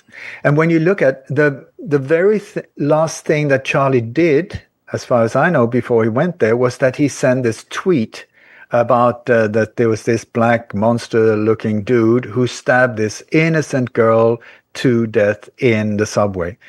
If true, horrendous. But then we have now footage where you see that it's all staged, where she is not even attacked. She falls over, then she uses her cell phone. The cell phone is not a normal cell phone, but there's blood inside it. So she squeezes it and she squeezes out blood and it just runs out. But anyway, her name was Irina Sanutska. Sounds good to me. Beautiful girl, but sorry to say, she died in April the 15th in 2023 in the Ukraine. She's already dead. The same girl, the same photo, the same was used before in another psyop. Okay, so here we have recycling of terror. So we have like, was there a drill? There's always drills before. The drill is there to rehearse and make everything go in. And here we have the UVU, that exact building, hosted a realistic bomb simulation with first responders and helicopters like that. It was in June. So just a few months, we're talking about the exact same place, the exact same thing. So it's following the template right away. And then these images also, after it happened, of Nike shoes. I think we've spoken about that before, how they leave Nike shoes on the crimes. Here we have them again with the memorial photos of the victim, all of these, and then a massive big Nike shoe. I'm just telling you, to be able to take a photo like that of a Nike shoe in the front of the picture, the photographer needs to be lying down flat on his stomach to be able to take a photo like that. And then with a foot right in the middle, why would you not just delete a thing like that and take another photo of the clear thing, of what you really wanted there? So it's not there just by coincidence. And then also right away, we have the play with names. Like you have the shooter, his name was Tyler. Like, once again, that's a Freemasonic position. One eyewitness, his name is Tyler McGettigan. I would say Tyler might get a gun.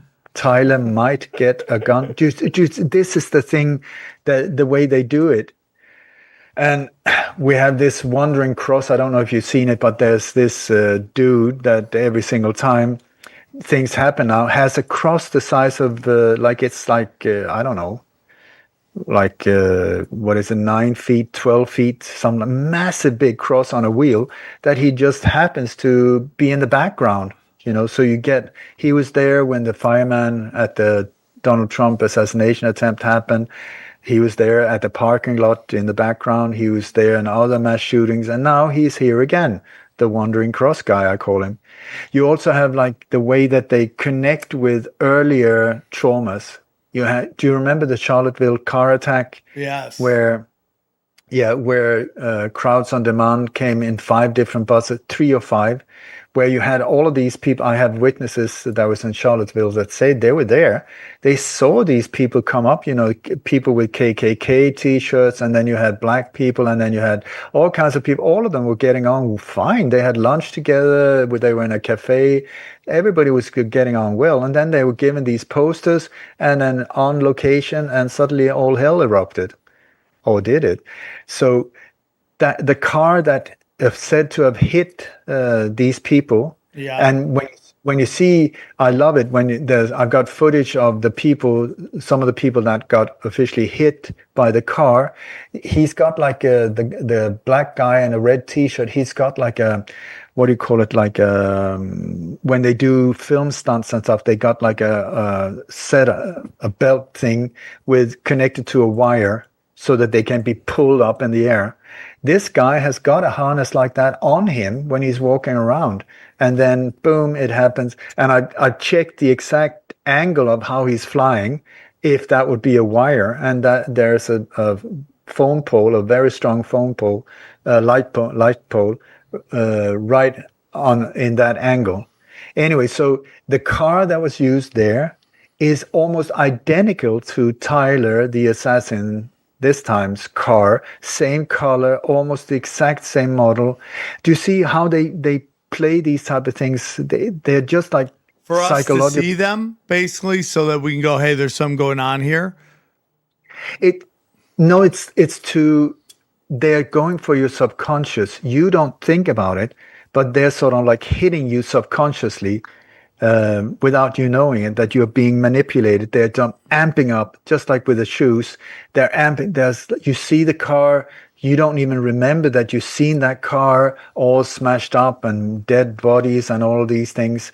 So it's part of that whole thing, I would suggest. And so you got the shot when he's hit. Okay, so that film sequence, I mean, it's horrendous. If it was real, horrendous.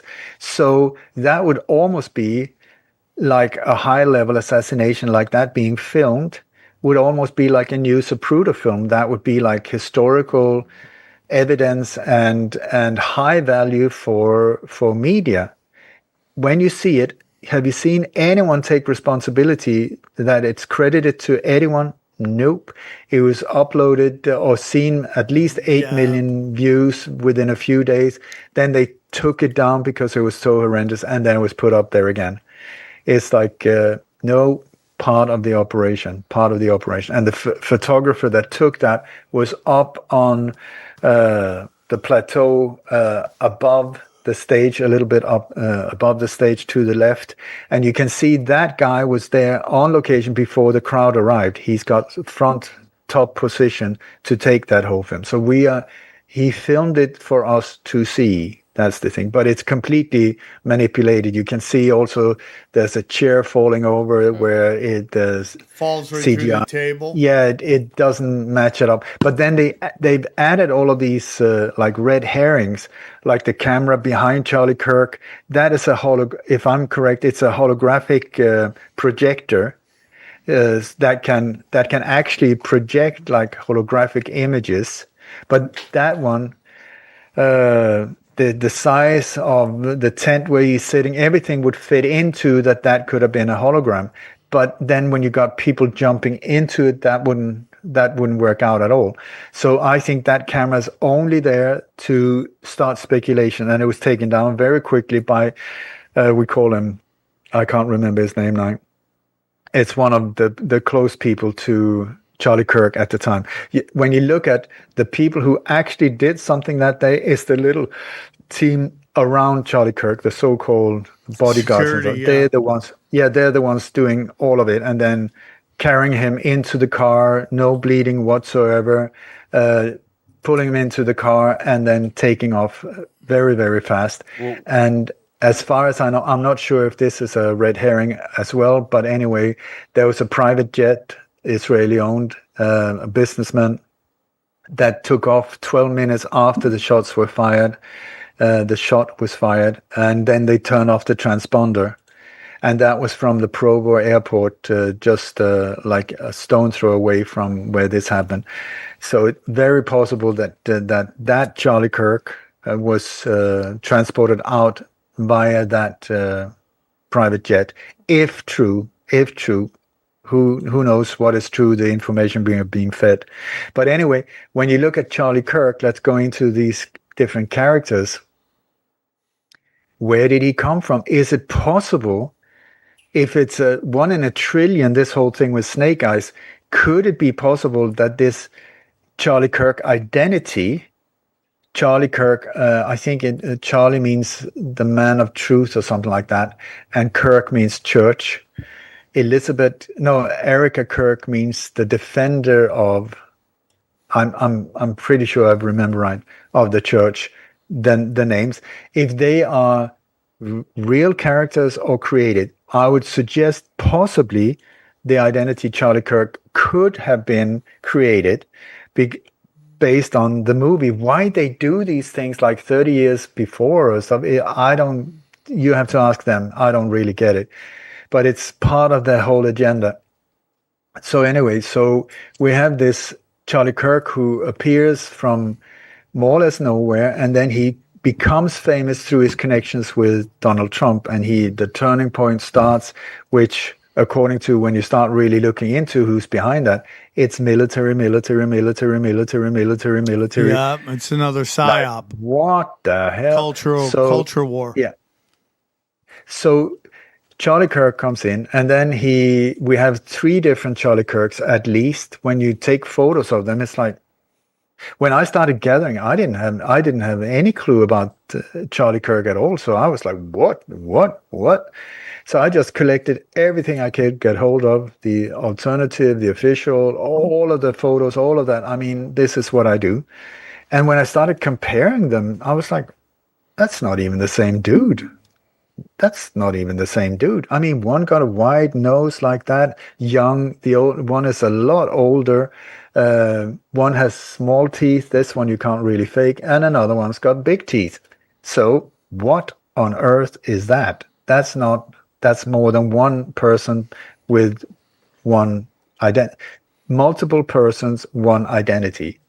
This is nothing unusual in these operations. If you take JFK, there were multiple Lee Harvey Oswalds at the time of the assassination, but the identity Lee Harvey Oswald was also being used while Oswald was in Russia. The FBI was using the identity in other operations. So this is a known, I can't remember what they call it, but they use one identity to multiple individuals. That's part of sort of their operandi.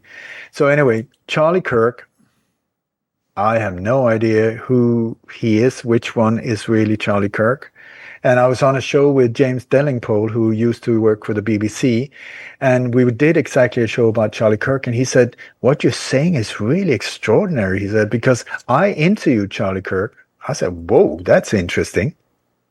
So he said, yes, some years ago, I was told there's this, incredible charismatic individual from the US. His name is Charlie Kirk. He's just like a rock star within many different areas. You should do an interview.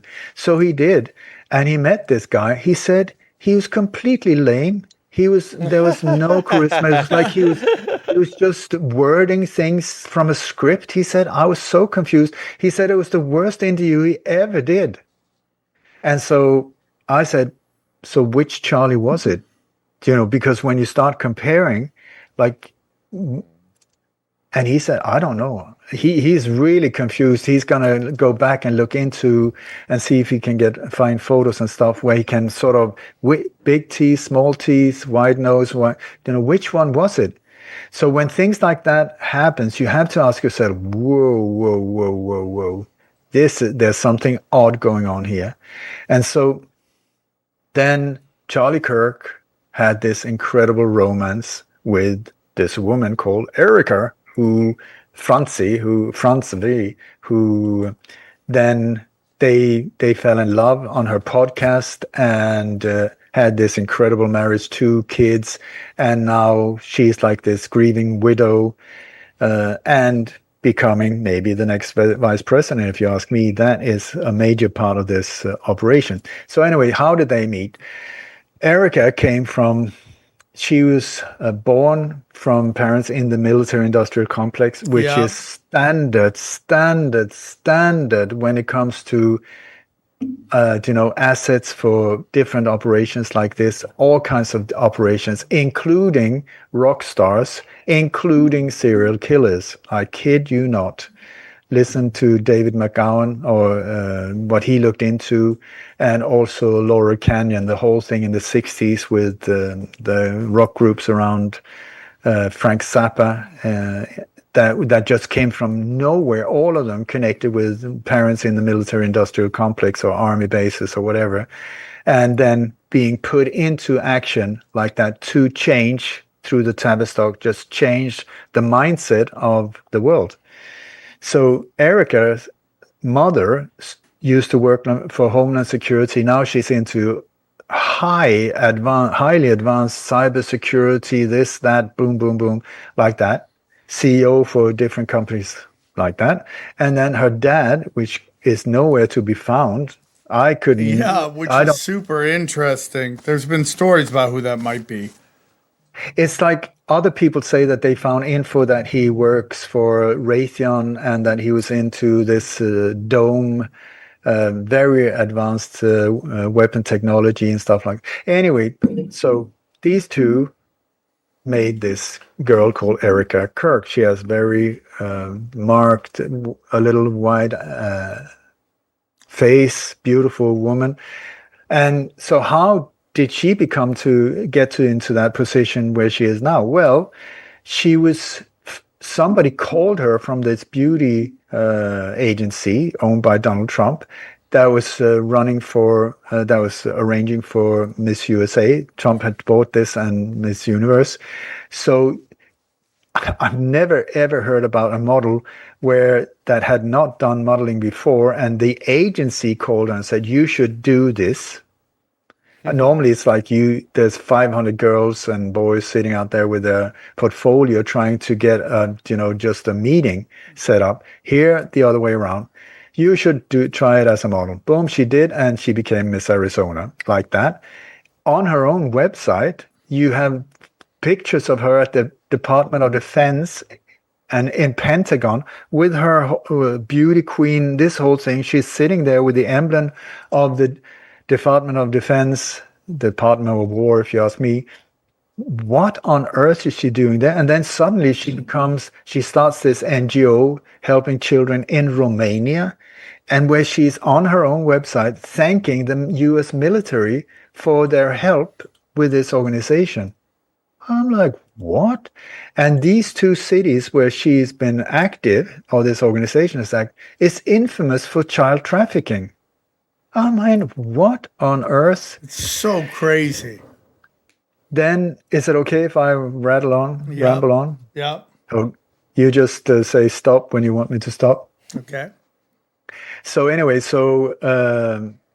she has that one. There's big question marks around. Please, also, you mentioned Jeffrey Epstein, dead or alive. Very alive, if you ask me. These networks and how these NGOs are working, how they're like, this is nasty, nasty stuff. And where children from very poor areas, Romania, Haiti, these places, are the ones that are being abducted and taken away and used to all kinds of horror stories. So I find that very unsettling that she is in exactly these areas. What the hell is the US military doing in Romania? Is there an army base there? I have to look into that, but I don't think so. But anyway, so then in 2013, as a young beauty queen, she's invited to take part of a music video, which she does. And in that, she's playing against a guy who looks a lot like Tyler, the shooter, same type of face shape and body shape. And they're very, very clearly pointing out that his name is Tyler. It's written in big letters, Tyler and Erika. Yeah, I've never seen that in a music video before, but in this one there is, and this is when they did the shooting.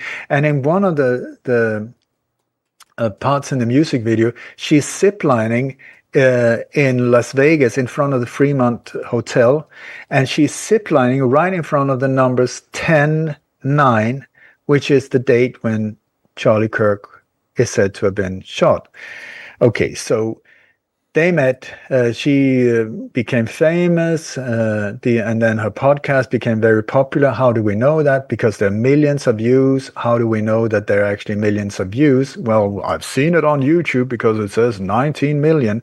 Yeah, or you just manipulate that. Yeah, I've had videos they do that all the time, dude. I catch them all the time, just messing with their numbers.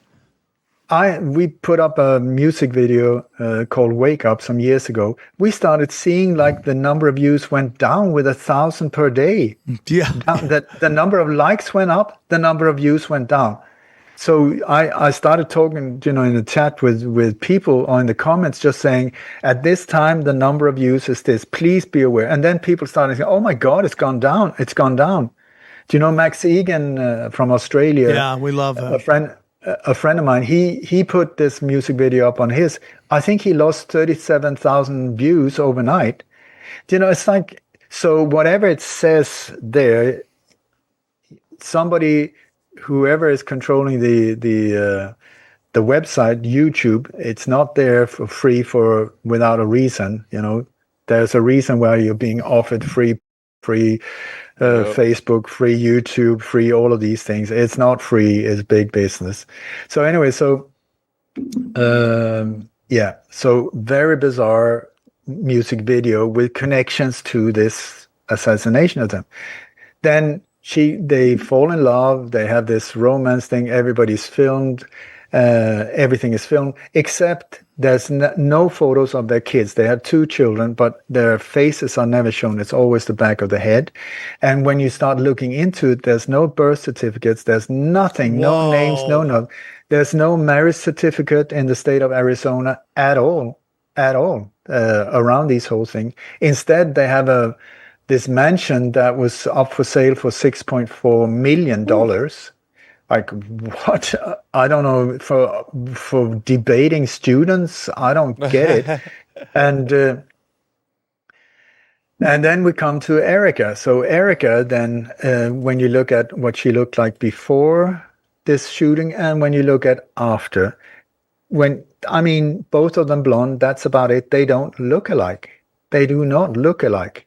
And then you have this whole thing with the funeral. It wasn't a funeral.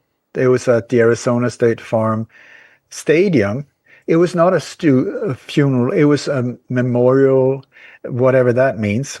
Okay, so at that memorial, that was arranged, I kid you not, in 11 days. Hello.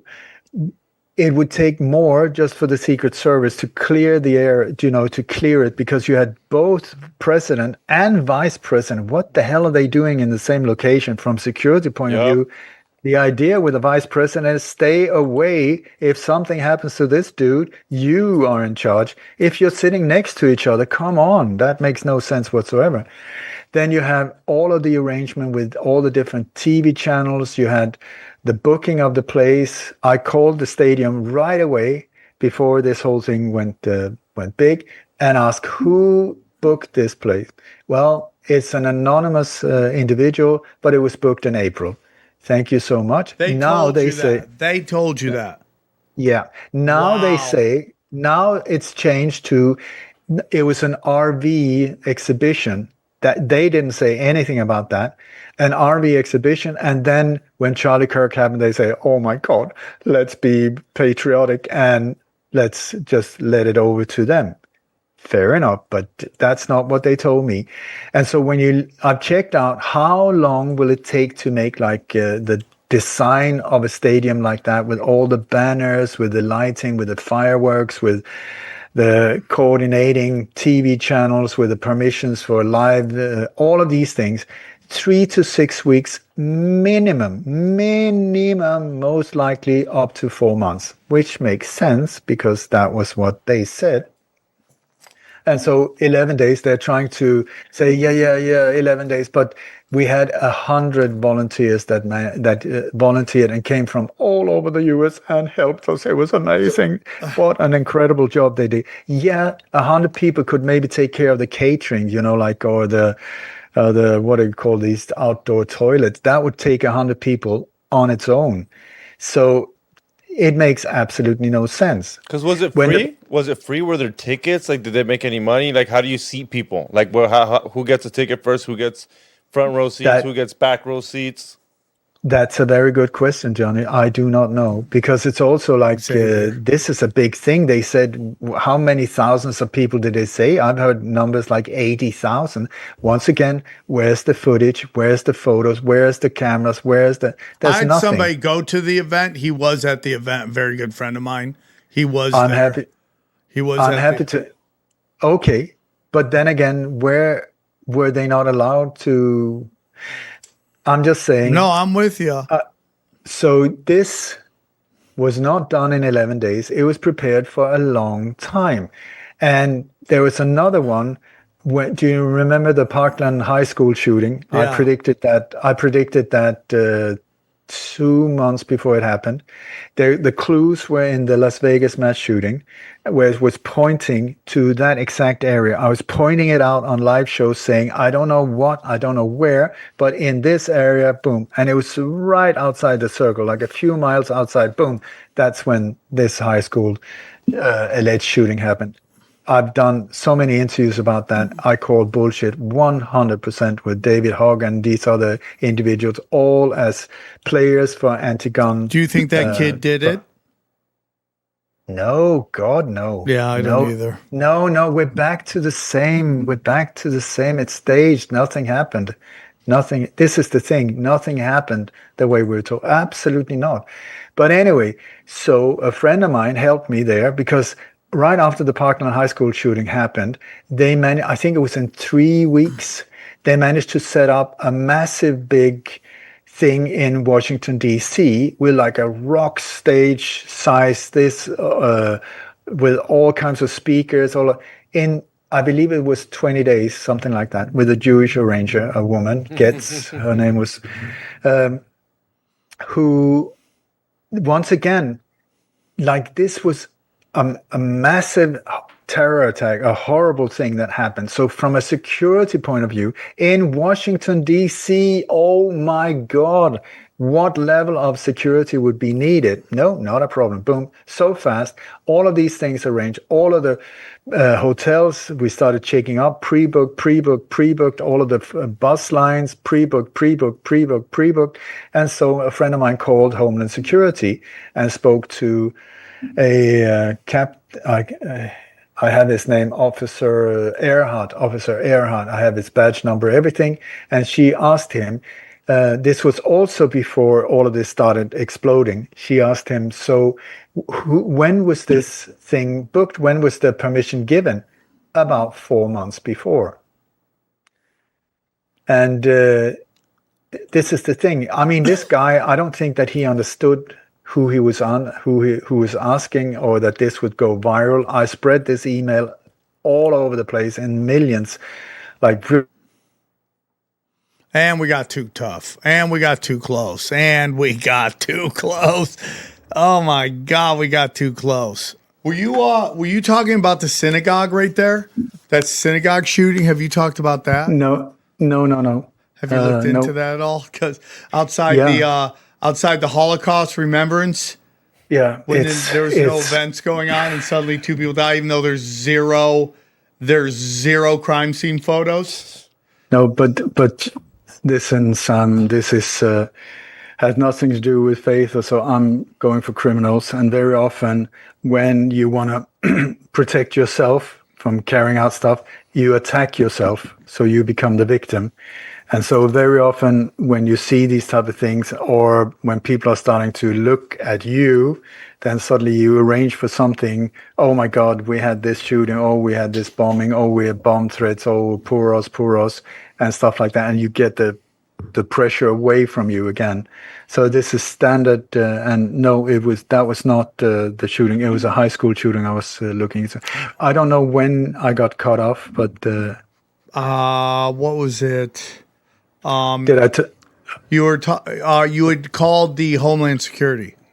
Yeah. Okay. So this officer, no, it wasn't me, because my name has a tendency to just then doors are shut. But there was this officer. His name was Officer Scott Earhart, I believe, and he was just answering. This is an honest man. I mean, honor to him. I really respect him. I don't think that he understood who he was answering to, and so he said that the permission was given for this thing in the Washington D.C. 4 months before, several months of preparations before this event happened, and the shooting had happened just a few weeks ago. So how is that possible? It is not. It's, once again, you have to look behind the scenes, and you will see these things takes time to prepare, and boom, when all of them is said, you do the drill, you do the rehearse, and then boom, you go live. And then you activate all of these things that you have prepared beforehand. It's crazy, dude. It's a crazy thing. Last question before we go. Where do you think Charlie Kirk is right now? Do you think he was actually some real person, or because people met him, do you think he was just an actor, or do you think that right now he's in Valhalla, which is in New Zealand? Yeah, but Valhalla is really interesting as well, because you had the head of the FBI, who very appropriate, had just fired a lot of people in that exact area in Utah, all the experienced ones out the door, and boom, this happened. He said, "I'll see you in Valhalla." My brother, here we have Charlie Kirk again, like being the close friend to the head of the FBI. What is going on?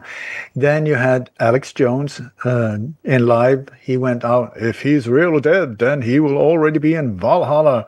And then the other guy is like sword in hand, the death of a real warrior. Like, what on earth is that? And then just a few weeks after this happened, you had a bus accident in Stockholm, central Stockholm. We're talking NATO, where this bus accident, very, very odd thing happened with 3 people dead on the Valhalla street. So I don't know if that is connected, but it has this tendency with these different operations to be connected. So Charlie Kirk, okay, I think speculation, but if we have three different individuals who are calling themselves Charlie Kirk, it seems like we're looking at a constructed identity. Also thinking about the movie Charles Kirkland, what are the chances? In the trillions. So I would strongly suggest turning point, military operation, front figure, the identity Charlie Kirk, played by several different individuals. Who they are, I don't know. But the guy with the small teeth seemed to be the one that was a couple with Erika Kirk.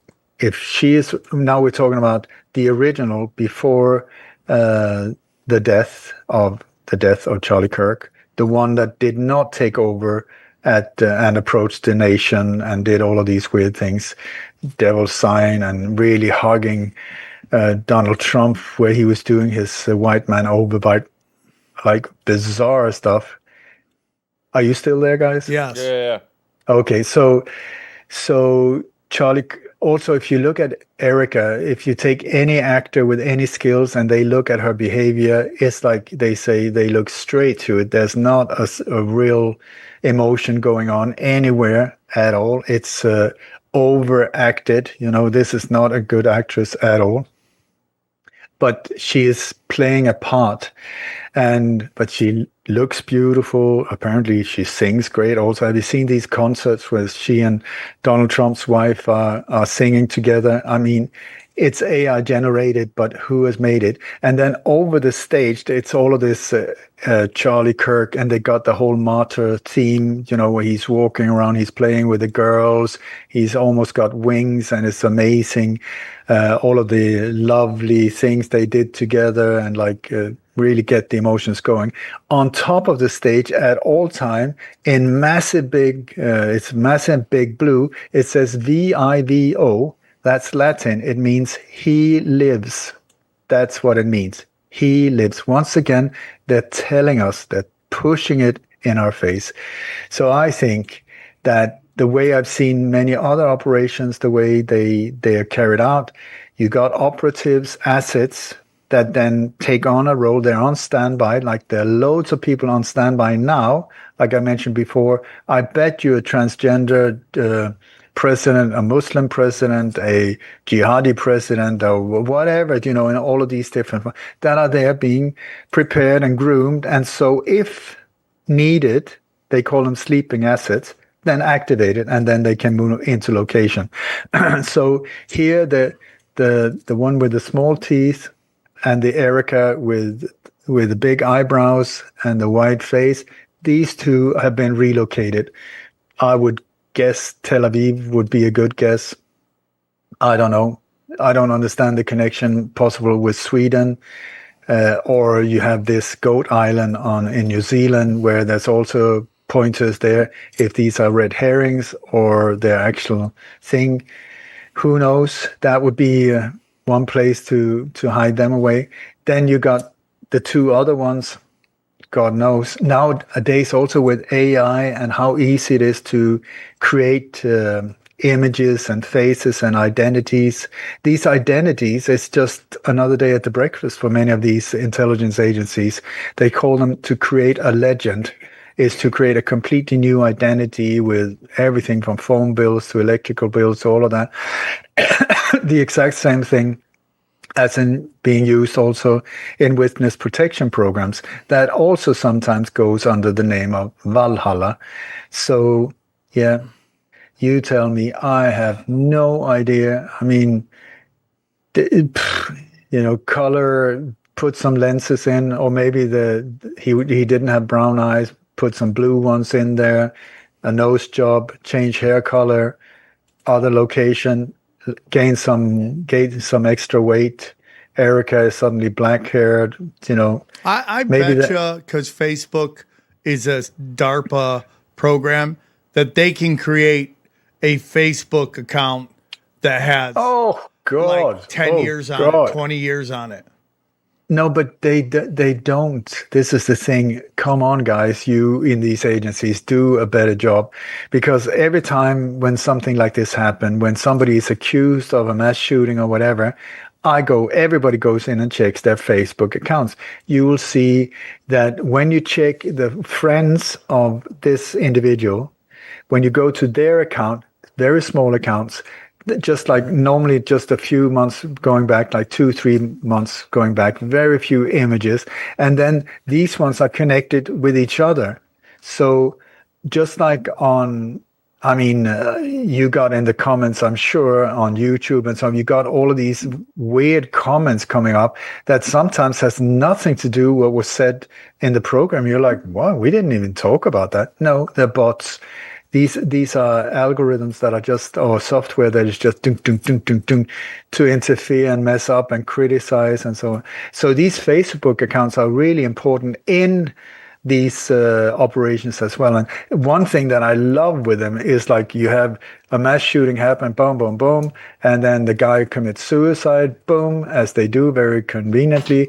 And then after they're arrested and put in jail, then suddenly something is changed on their Facebook account. How is that possible? The dude is dead or he's in prison. How can that happen? Because these things it's an operation. And if you keep following these accounts, you will see, whoop, they just disappeared. The rest of us can't delete one of these Facebook accounts. It goes on forever. These ones, boom, gone. Gone. It's like How the is Patsy. that possible? It's like the Patsy. All of a sudden, he's a pedophile. It's the same. It's the same. It's the same. It's the same. Do it. I mean, if I'm not bored to tears soon after all of these years, it's incredible because it's the same, the same, the same, the same. Do you get the same picture? The same.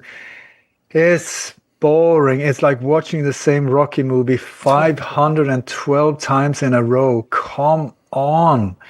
But yet again, they don't have an easy job because how are they going to do it? The option or the mission they're on is to freak us out. Fear is the product they're trying to sell us. So how do you do it? How do you do it? You have to have somebody do something horrible. Okay, so to get it emotional, you need women, children, kittens could be something also, to get the emotions going.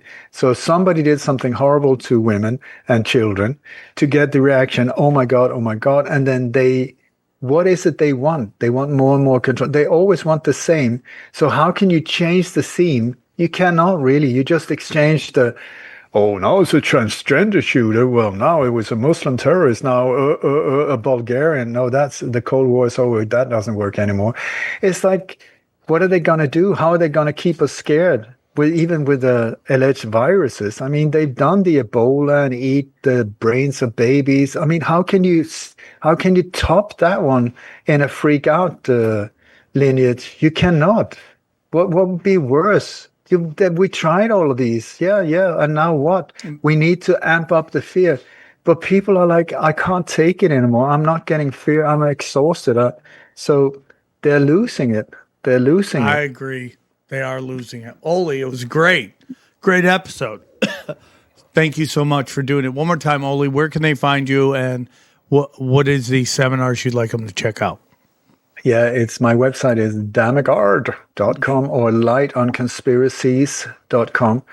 Please put the whole name in. If you try and just write in the name, you get directed and stopped. You can't find it. I'm telling you. Even my domain name, oledammegard.com, that goes to a legal firm in El Paso. Welcome to my weird world. But anyway, lightonconspiracies.com. And the webinar is in April 18th to 25th. There's very limited spaces, so please. Now also through Sam, you will get an extra bonus. It's called the Dammegardian Experience, or how to free yourself from fear and unveil the world, to see the truth. I will really do my utmost to make that a life-changing experience. Beautiful, where you will hopefully, if you come fearful and all messed up, hopefully you will healed and full of hope and in your own power, whatever that is. Ole, we love you. Great episode. Thank you so much. Appreciate all the info. And let's break down the episode. Ole Dammegard, I love. I go, we'll go about an hour and a half. He goes, we can go over 2 hours. I'm like, okay. And then halfway through, bang, they shut it down because we're dangerous. Dude, I remember the first time we interviewed him. It was about JFK, and you were so excited. I mean, he's still exciting now, but I remember the first time we had him on, you're like, hey, do you know who this is? And you're like, I'm like, no. He's like, do some research. He's very important. He is important. Yeah, he's a good researcher. I was going to ask him about Bali arresting Bonnie Blue on charges, but I didn't know if that was in his wheelhouse. If she's getting charged for something? Oh, she's arrested in jail. She's going to do a bang bus there. What are they stupid? Who? Why would they do it in Bali? Are they retarded? Yeah. Like, what the That's almost, I wonder if that's even real. That's so dumb. Yeah, dude, she's a star. Do you expect rocket science? Yeah, no, but it's not really her running it, right? She doesn't run Bang Bus. That's like a whole... No, she just had a bus that said Bang Bus. Okay. It wasn't bangbus.com. It wasn't bangbus.com. It was Bonnie Blue's Bang Bus. Did anything get recorded? Or this guy is already ready to buy premium content. Well, I looked up. Retard. It was Apollo 17 is the one we have the footage of it. So it wasn't until Apollo 17. They've never purported it. Go to events. Go to events. So the footage if you want to see me live, go to Apollo 11. I'm going to be in New Year's Eve in Morris Plains, New Jersey, and then World War debate. It's always getting interesting. I'll tell you that right now. It's always interesting. So come down. What does that mean? What do you mean? I'll tell you later. It's getting interesting. It's a lot of fun. Fun and interesting. That's how we're going to do it, dude. And join us for the party. It's going to be intellectual Lollapalooza.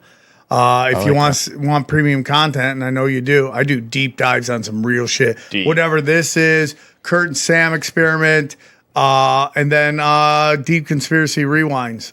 Dude, Wanda Sykes being on that top 25 comics in the last 25 years is that's more offensive than anything Ole said. Johnny, talk about Cash Daddy's Patreon.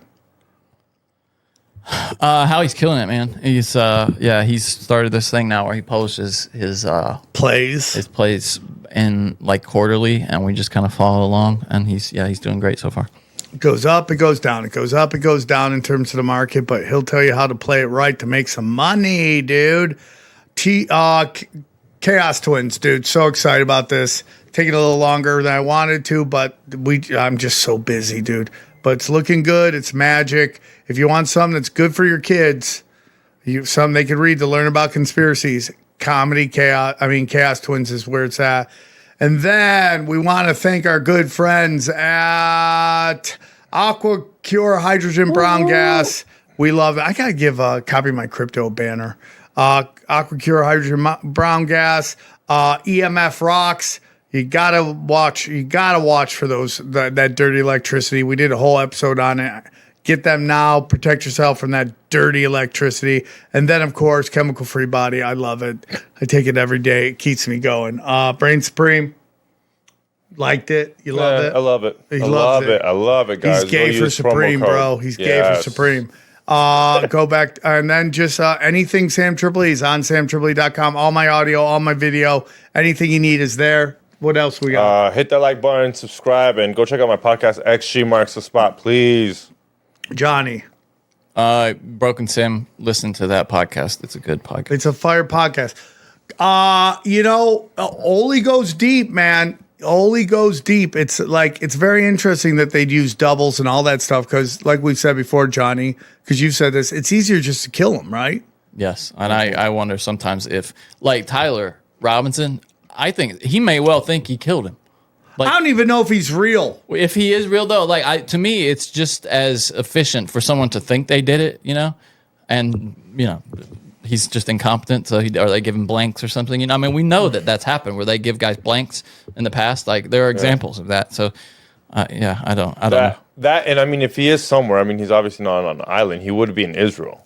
They would just change his face up a little bit. And he's got to speak Israeli. He's got to learn Hebrew or something. No, everybody over there speaks English because they got to influence American politics. You think him and Jeffrey would get along? It's got to be weird to go where like everybody, you're the center of attention now, like nobody cares. That's got to be a hard way to live your life. Yeah, I don't think I could stay quiet. I'd tell people, I'm actually Charlie Kirk. Yeah, they'll kill you though. Well, no, they don't care. They'll be like, "Oh, okay, yeah, I'm the guy who did whatever this, crazy guy, right? Whatever retard guy. You're that guy. I'm the guy who planned the bombing." But it just lets you know sorcery is so deep in our culture. It's all energy manipulation, meant to just basically do what he said, make us scared and angry and full of anxiety, dude.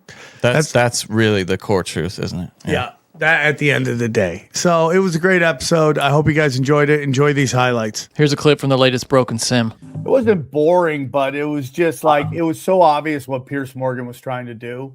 And he's like, I'm going to get clip. I'm going to go viral.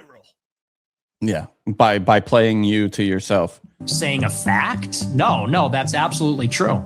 You think was also really fucking Hitler was a pedophile and kind of a pagan. It's like, well, he was also really fucking cool. Do you regret saying that? Saying a fact? No, that's absolutely true. You think Hitler was very fucking cool? That's music. Piers Morgan cannot comprehend. One of the, and I'm tired of pretending he's not. Fuentes, who has repeatedly praised Hitler. He's got no... He has no ability to comprehend. Instead of going, you think Hitler's cool? Well, why do you think Hitler's cool? Instead of like going crazy. By the way, 100%. Guys, you're going to hear dings the whole time. I've tried to turn it off, but because I don't have a microphone, I can't turn off. I've tried to turn it all off. If I turn off the sound, I quit it. It still beeps. I could show you how to do that sometime if you wish. Don't do it now, though, during the show. No. The funny thing is, okay, so a few minutes after that, Piers goes, and you've denied the 6 million figure. And then Johnny, are you trying to get me canceled, dude?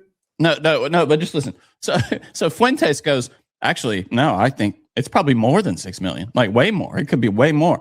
And so Piers Morgan, Johnny, you think that too? You think it could be 10 million? I think. I thought it was 60 million. Is really what I was thinking. I know that's what you've said before. So, Johnny, is that backlight driving you crazy? Is that backlight? Do you want me to turn it off? No, it's not at all. I hadn't even thought about it until you asked me mid sentence. Is that cool? I'll look. No, it's really not bothering people in the chat. Is that light bothering you? If it's not, we'll just continue the show.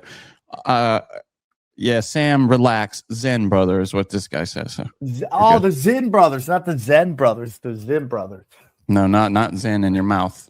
There we go, Johnny. That kind of works. There we go. Look at me thinking about you.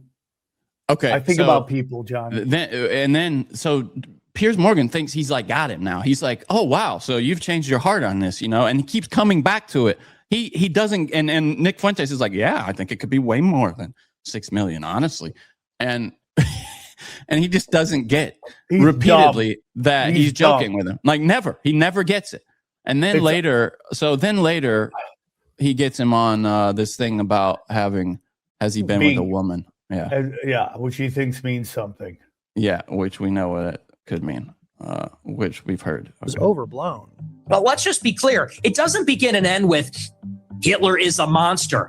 This has been the political narrative, which is why we have thrown open the borders. This is a political narrative, which is why we can't be a conservative society as a whole anymore, why we can't be proud of Europeans, why we can't be proud of being Christian, because they've told us If you're too white and too proud and too Christian, it's going to lead to a Holocaust. And so my generation, our entire lives.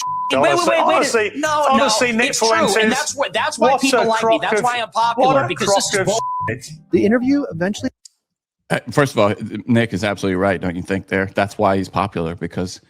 Yeah, because he says things that people have been thinking forever, that people like Piers Morgan from a different time. And I'm not saying I'm a young guy at all, but, from a different time, thought it was taboo to say and didn't want to say it because it would cost him his job. And then also, don't you think he's right? People wear it like a shield, like, oh, you can't say that because never forget, Or when that one guy that was Homeland Security, when he got pressed on stuff, he brought up that his family survived the Holocaust for no reason whatsoever. There was just no reason to bring that up. But it's an emotional trap meant to emotionally manipulate you.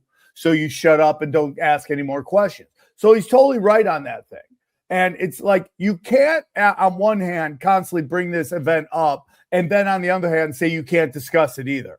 Like, you just can't do it. Johnny, because you have this weird thing on the screen right now, doesn't it look like I have face tattoos? Doesn't it look like I got? Move it right there. Yeah, nice. I got a haircut and face tattoos. Look at that. You're like a Star Trek alien. You know how in Star Trek, like the way they would make an alien would just to be like put some weird shit on your nose. It was like the least money intensive makeup they could possibly do. It was like, all the aliens just happen to look just like people.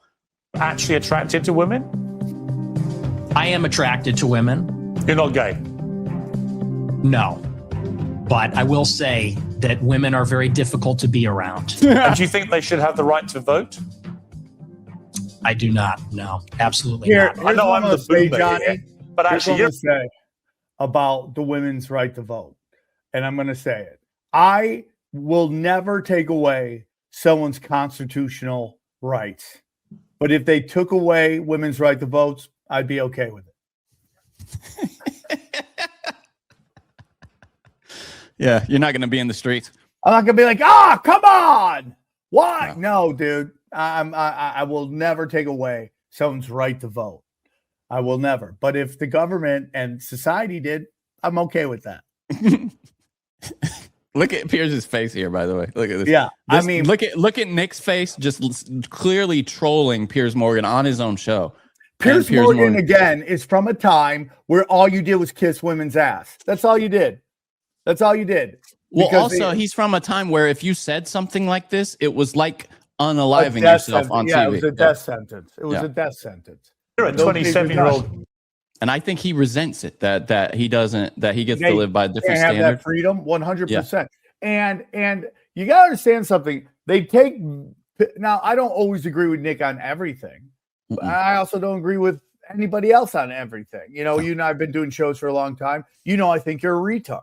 So, I mean, it's okay, right? We're past 10 minutes. I can say that. So, listen, I'm okay with it. The problem that Nick has right now is that when he was shadow banned to the darkest realms, right, the dark, deep end of the internet, you can say bombastic things because no one's really watching, and he said crazy stuff because he knew nobody was listening, so he could say whatever the fuck he wants. And now he has this epic rise, and you could, whether it's real or artificial, that's another discussion.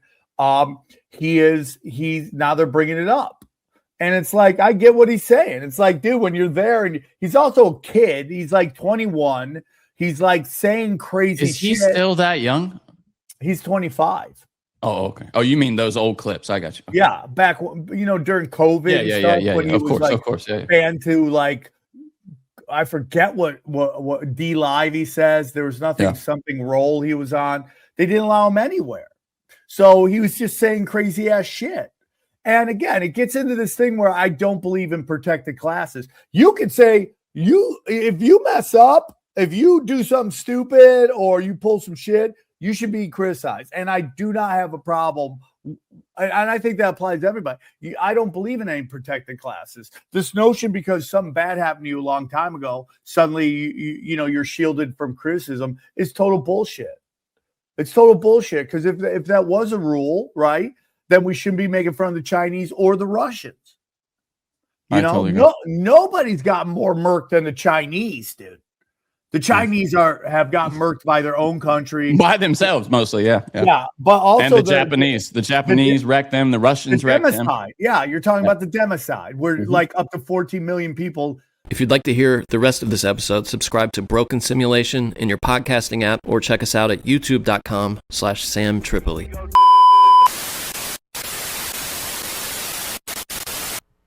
We got a funny cop-filled episode over here, guys, right off the bat. We review this lifetime delinquent stealing at Walmart. We think it's Walmart, but it's so funny. This homie is a comedian. Then right after that, we review this cop who runs over a criminal, and to top it off, he still keeps yelling, "Stop resisting arrest. You just ran over the homie, dog. Come on, get your shit together." And then these two twins, one of them's methed out, the other one isn't.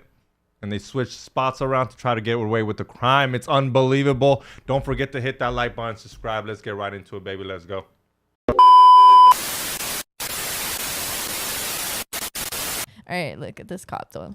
I have a lot of cop ones.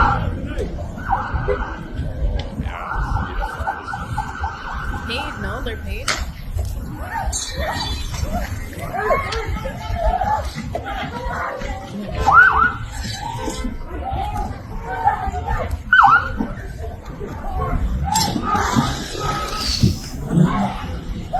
Idiot.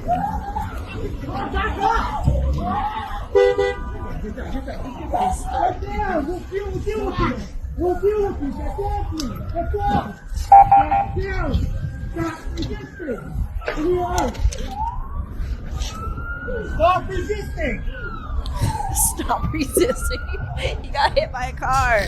Like, what the fuck? Fools are, I'm telling you. You'd be like, what the fuck just happened to me right now? I told you, they're just supposed to say that. No matter what they say, stop resisting arrest, I know, dude. That's such bullshit. Yeah, that was a moment where proven. They just say stop resisting arrest so that so they can just say he was resisting arrest, so they can. So you funny. Can't argue that you weren't resisting arrest once they say it, dude. That's $1 million lawsuit. Right? This guy's set for life. Doesn't matter what he probably did, unless you didn't kill a cop, you're probably most likely out. That shit's so funny. Dude, I have to be so embarrassed. That cop has to be fired. Yeah, I don't hit the gas. Like, one, he didn't even jump into the car right when he stopped moving. He waited, and it hit another cop. That other cop got f***ed up. And you know, if it's a black guy or a white guy, it's racist. Oh, that's a cop or the guy on the floor? Well, the cop. If the cop literally, he put it in drive knowing that it was a black guy. So it's gonna be, instead of just saying it was an accident, he's straight saying it was a complete accident. I think what saved him is that he hit other cops too. Which I honestly, be honest with you, it was a complete accident. Yeah, it was an accident for sure. He's idiot. I've done that. Where you left your car on drive? Yeah, I fucked up a whole my 350Z. I fucked up a whole door because I left it in drive, and the car just started going down, and it got stuck in the door. It was just. Yeah, I've done stuff like that. Yeah. Oh my God, you want to know the most embarrassing thing that happened to me? Huh. Not embarrassing, but I was just like, I'm an idiot. I went to go do laundry, and I had 3 loads instead of 2 as usual, and I put 2 of my laundry loads in my truck, and then I was like, oh, I'll grab the last one after I get a donut from the donut shop. Dude, why I forget the 3rd load? Really? How long ago was this? Whole 24 hours. I literally came home, and I was like, where are my shorts that I love? Where are my shorts that I love? And I was looking. I was like, oh, dude, I went back to the laundromat. It was there. There, dude. No one touched it. No one even acted like it disappeared. I was like, not freaking out, because it's just like, it's none of my good shit. It's just like gym stuff, socks. But I was like, God. When was it, or what city was this in? Glendale, of course. Oh, so this is recent. That's crazy. This was like 2 days. This was this week. Oh, this was this week? Yeah. Oh, what the? Yeah. That's retarded. Yeah, I was like, I'll tell Chili. You're lucky you're in a nice area. Tell Chili and the whole. No, well, because you do laundry, because you go to the laundromat too, and it's those things where I just completely se me pasó, and I was like, it just went right through my mind. I don't even know why it's not that crazy of a story or funny. It is though. I would freak the. My shit would be gone. Out. No, yeah, dude. Some guy would be like, "Oh my God, those are Chili's panties." They'd be all over the internet. They'd be getting sold. You'd be like my homegirl. I'm like, "Oh my God, Chili's panties are on the internet, guys." God, that's so scary, dude. You'd be on the same website. Just as crazy as You'd be on the same website my homegirls. I'd be so mad, so angry. You have to buy it back from everybody. That's embarrassing. Look at this one. This one I thought was funny too. Sit here, y'all. It's a cop. Shit. Look, he's prostitute. Ooh. The police. The nigga in here fucking a prostitute. Oh, hell no. This nigga in here. Fucking a prostitute. Look, got his pants down. Look at this shit. Boy, your ass would have locked me up for this shit. Boy, I'm finna call you in, cuz. You ain't here prostitutes. Oh, hell no. I'm finna call your ass in, boy. I'm finna call your ass clean in. Hell no. Record who came out. Yeah. I don't think anybody ran out. I think they just opened the door and shut it. Gee. Yeah. Oh, gee. That's crazy, huh? I don't know if that stands in court. I saw something, but I didn't really see anything. That girl, yeah, they said they can't do anything with the video. It looked like two guys in there. Nah, that was a chick with covering her boobs. It was very, very not very. But you can't get in the back seat, no? Or is that just an undercover cop? That definitely looked like an undercover cop too, if anything. Who knows? But that's just. I ended up doing that research. I mean, I don't know if you rewatched the video last week's XG Marks the Spot. I found the video of the cop that fucking did heroin or whatever or died. Yeah, that shit's crazy. Yeah, isn't that crazy? Yeah, killed his fucking son. Yeah. Wild. And they shot him. You think it, I mean, you I think know, I guess I should have focused a little bit more. I just said it real quick. Yeah, do you think it has anything to do with him getting fired, like the embarrassment of you putting your you get what I'm trying to say? He is also a drug addict. He probably kept doing drugs after getting fired. So he's probably just like coking the kid. Because Just, I mean, like, that's all. up. Yeah, getting fired for doing crack on the job isn't gonna get you to quit doing crack. And you're on video and you're viral. Yeah. You know what I mean? Then you have an 11-year-old son probably talking shit. Because that wasn't even his real son, it was his stepson. Oh, I was about to say your 11-year-old son's talking shit, but I can see his stepsons and be like, idiot. Because the mom was like, I think the mom called the police. Or I think she saw it on camera. Oh, yeah. No, that's she what saw, it was. Yeah, she saw it on camera and she called the cops. But I guess he left his daughter alone because there was a daughter. Oh, yeah, there's a younger daughter. Crazy. Yeah, that's nuts. No more dark shit. Let me see this play fat bitch. Fucking torta ass. That's so funny. This one's cut funny.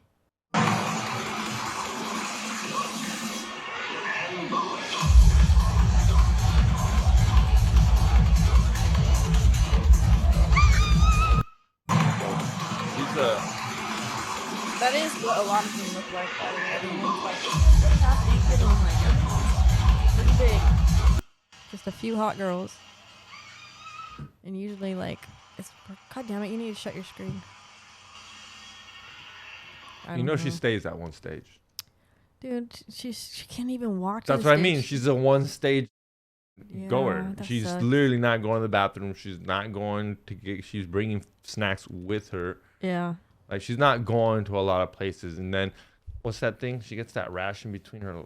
Oh yeah, that's crazy, right? Yeah, I bro, just that's- found out about guys doing that, do you getting mean? that. Like fat dudes, and like they get it in their legs, and then they have like the deodorant that you put in there, that chafing stuff. I saw it at my work, and I was like, what the? That sucks. Imagine the smells. Yeah. And then they get holes in their pants. Yeah, that's nuts. They get holes in their pants 'Cause their legs from are so rubbing much chafing. Oh, you're their pants are rubbing together. right. So they have to get like they have to fix their pants all the time. So like right there, you know how like when you work hard and you have brand new jeans and you work hard and you get that The white thing. the whitewash. They get that type of shit look? in between their jeans. I don't know. I'm for sure like thick chicks probably have to get that too. No. Oh. Like with fat thighs and shit. Put Not this lady. Put this grandma torta up. This is crazy. I'm telling you. Dude, I gotta give it up to these people. Her and like disabled people. Everything's all connected, so it should be a good time. Do you like my new suit? That's crazy. Heading to the water park with the grandkids. I got a new suit. Everything's all connected, so it should be a good time. Do you like my new That's what suit? she does. She's sexy. She's a sexy grandma, according to her. You got a decent following. Yeah, because there's Look at that. nasty dudes. Let's scroll down. 34. 34. Are you kidding me? 34,000 followers. I give up. 40,000 fools jerk off to that. She kind of looks like Looks like someone's grandma, someone's major aunt. From the Comedy Store. What's her name? Eleanor. Dude, put some respect in Eleanor's name. I love Eleanor. No, listen. It looks like Eleanor would be the movie version. This is the Walmart version.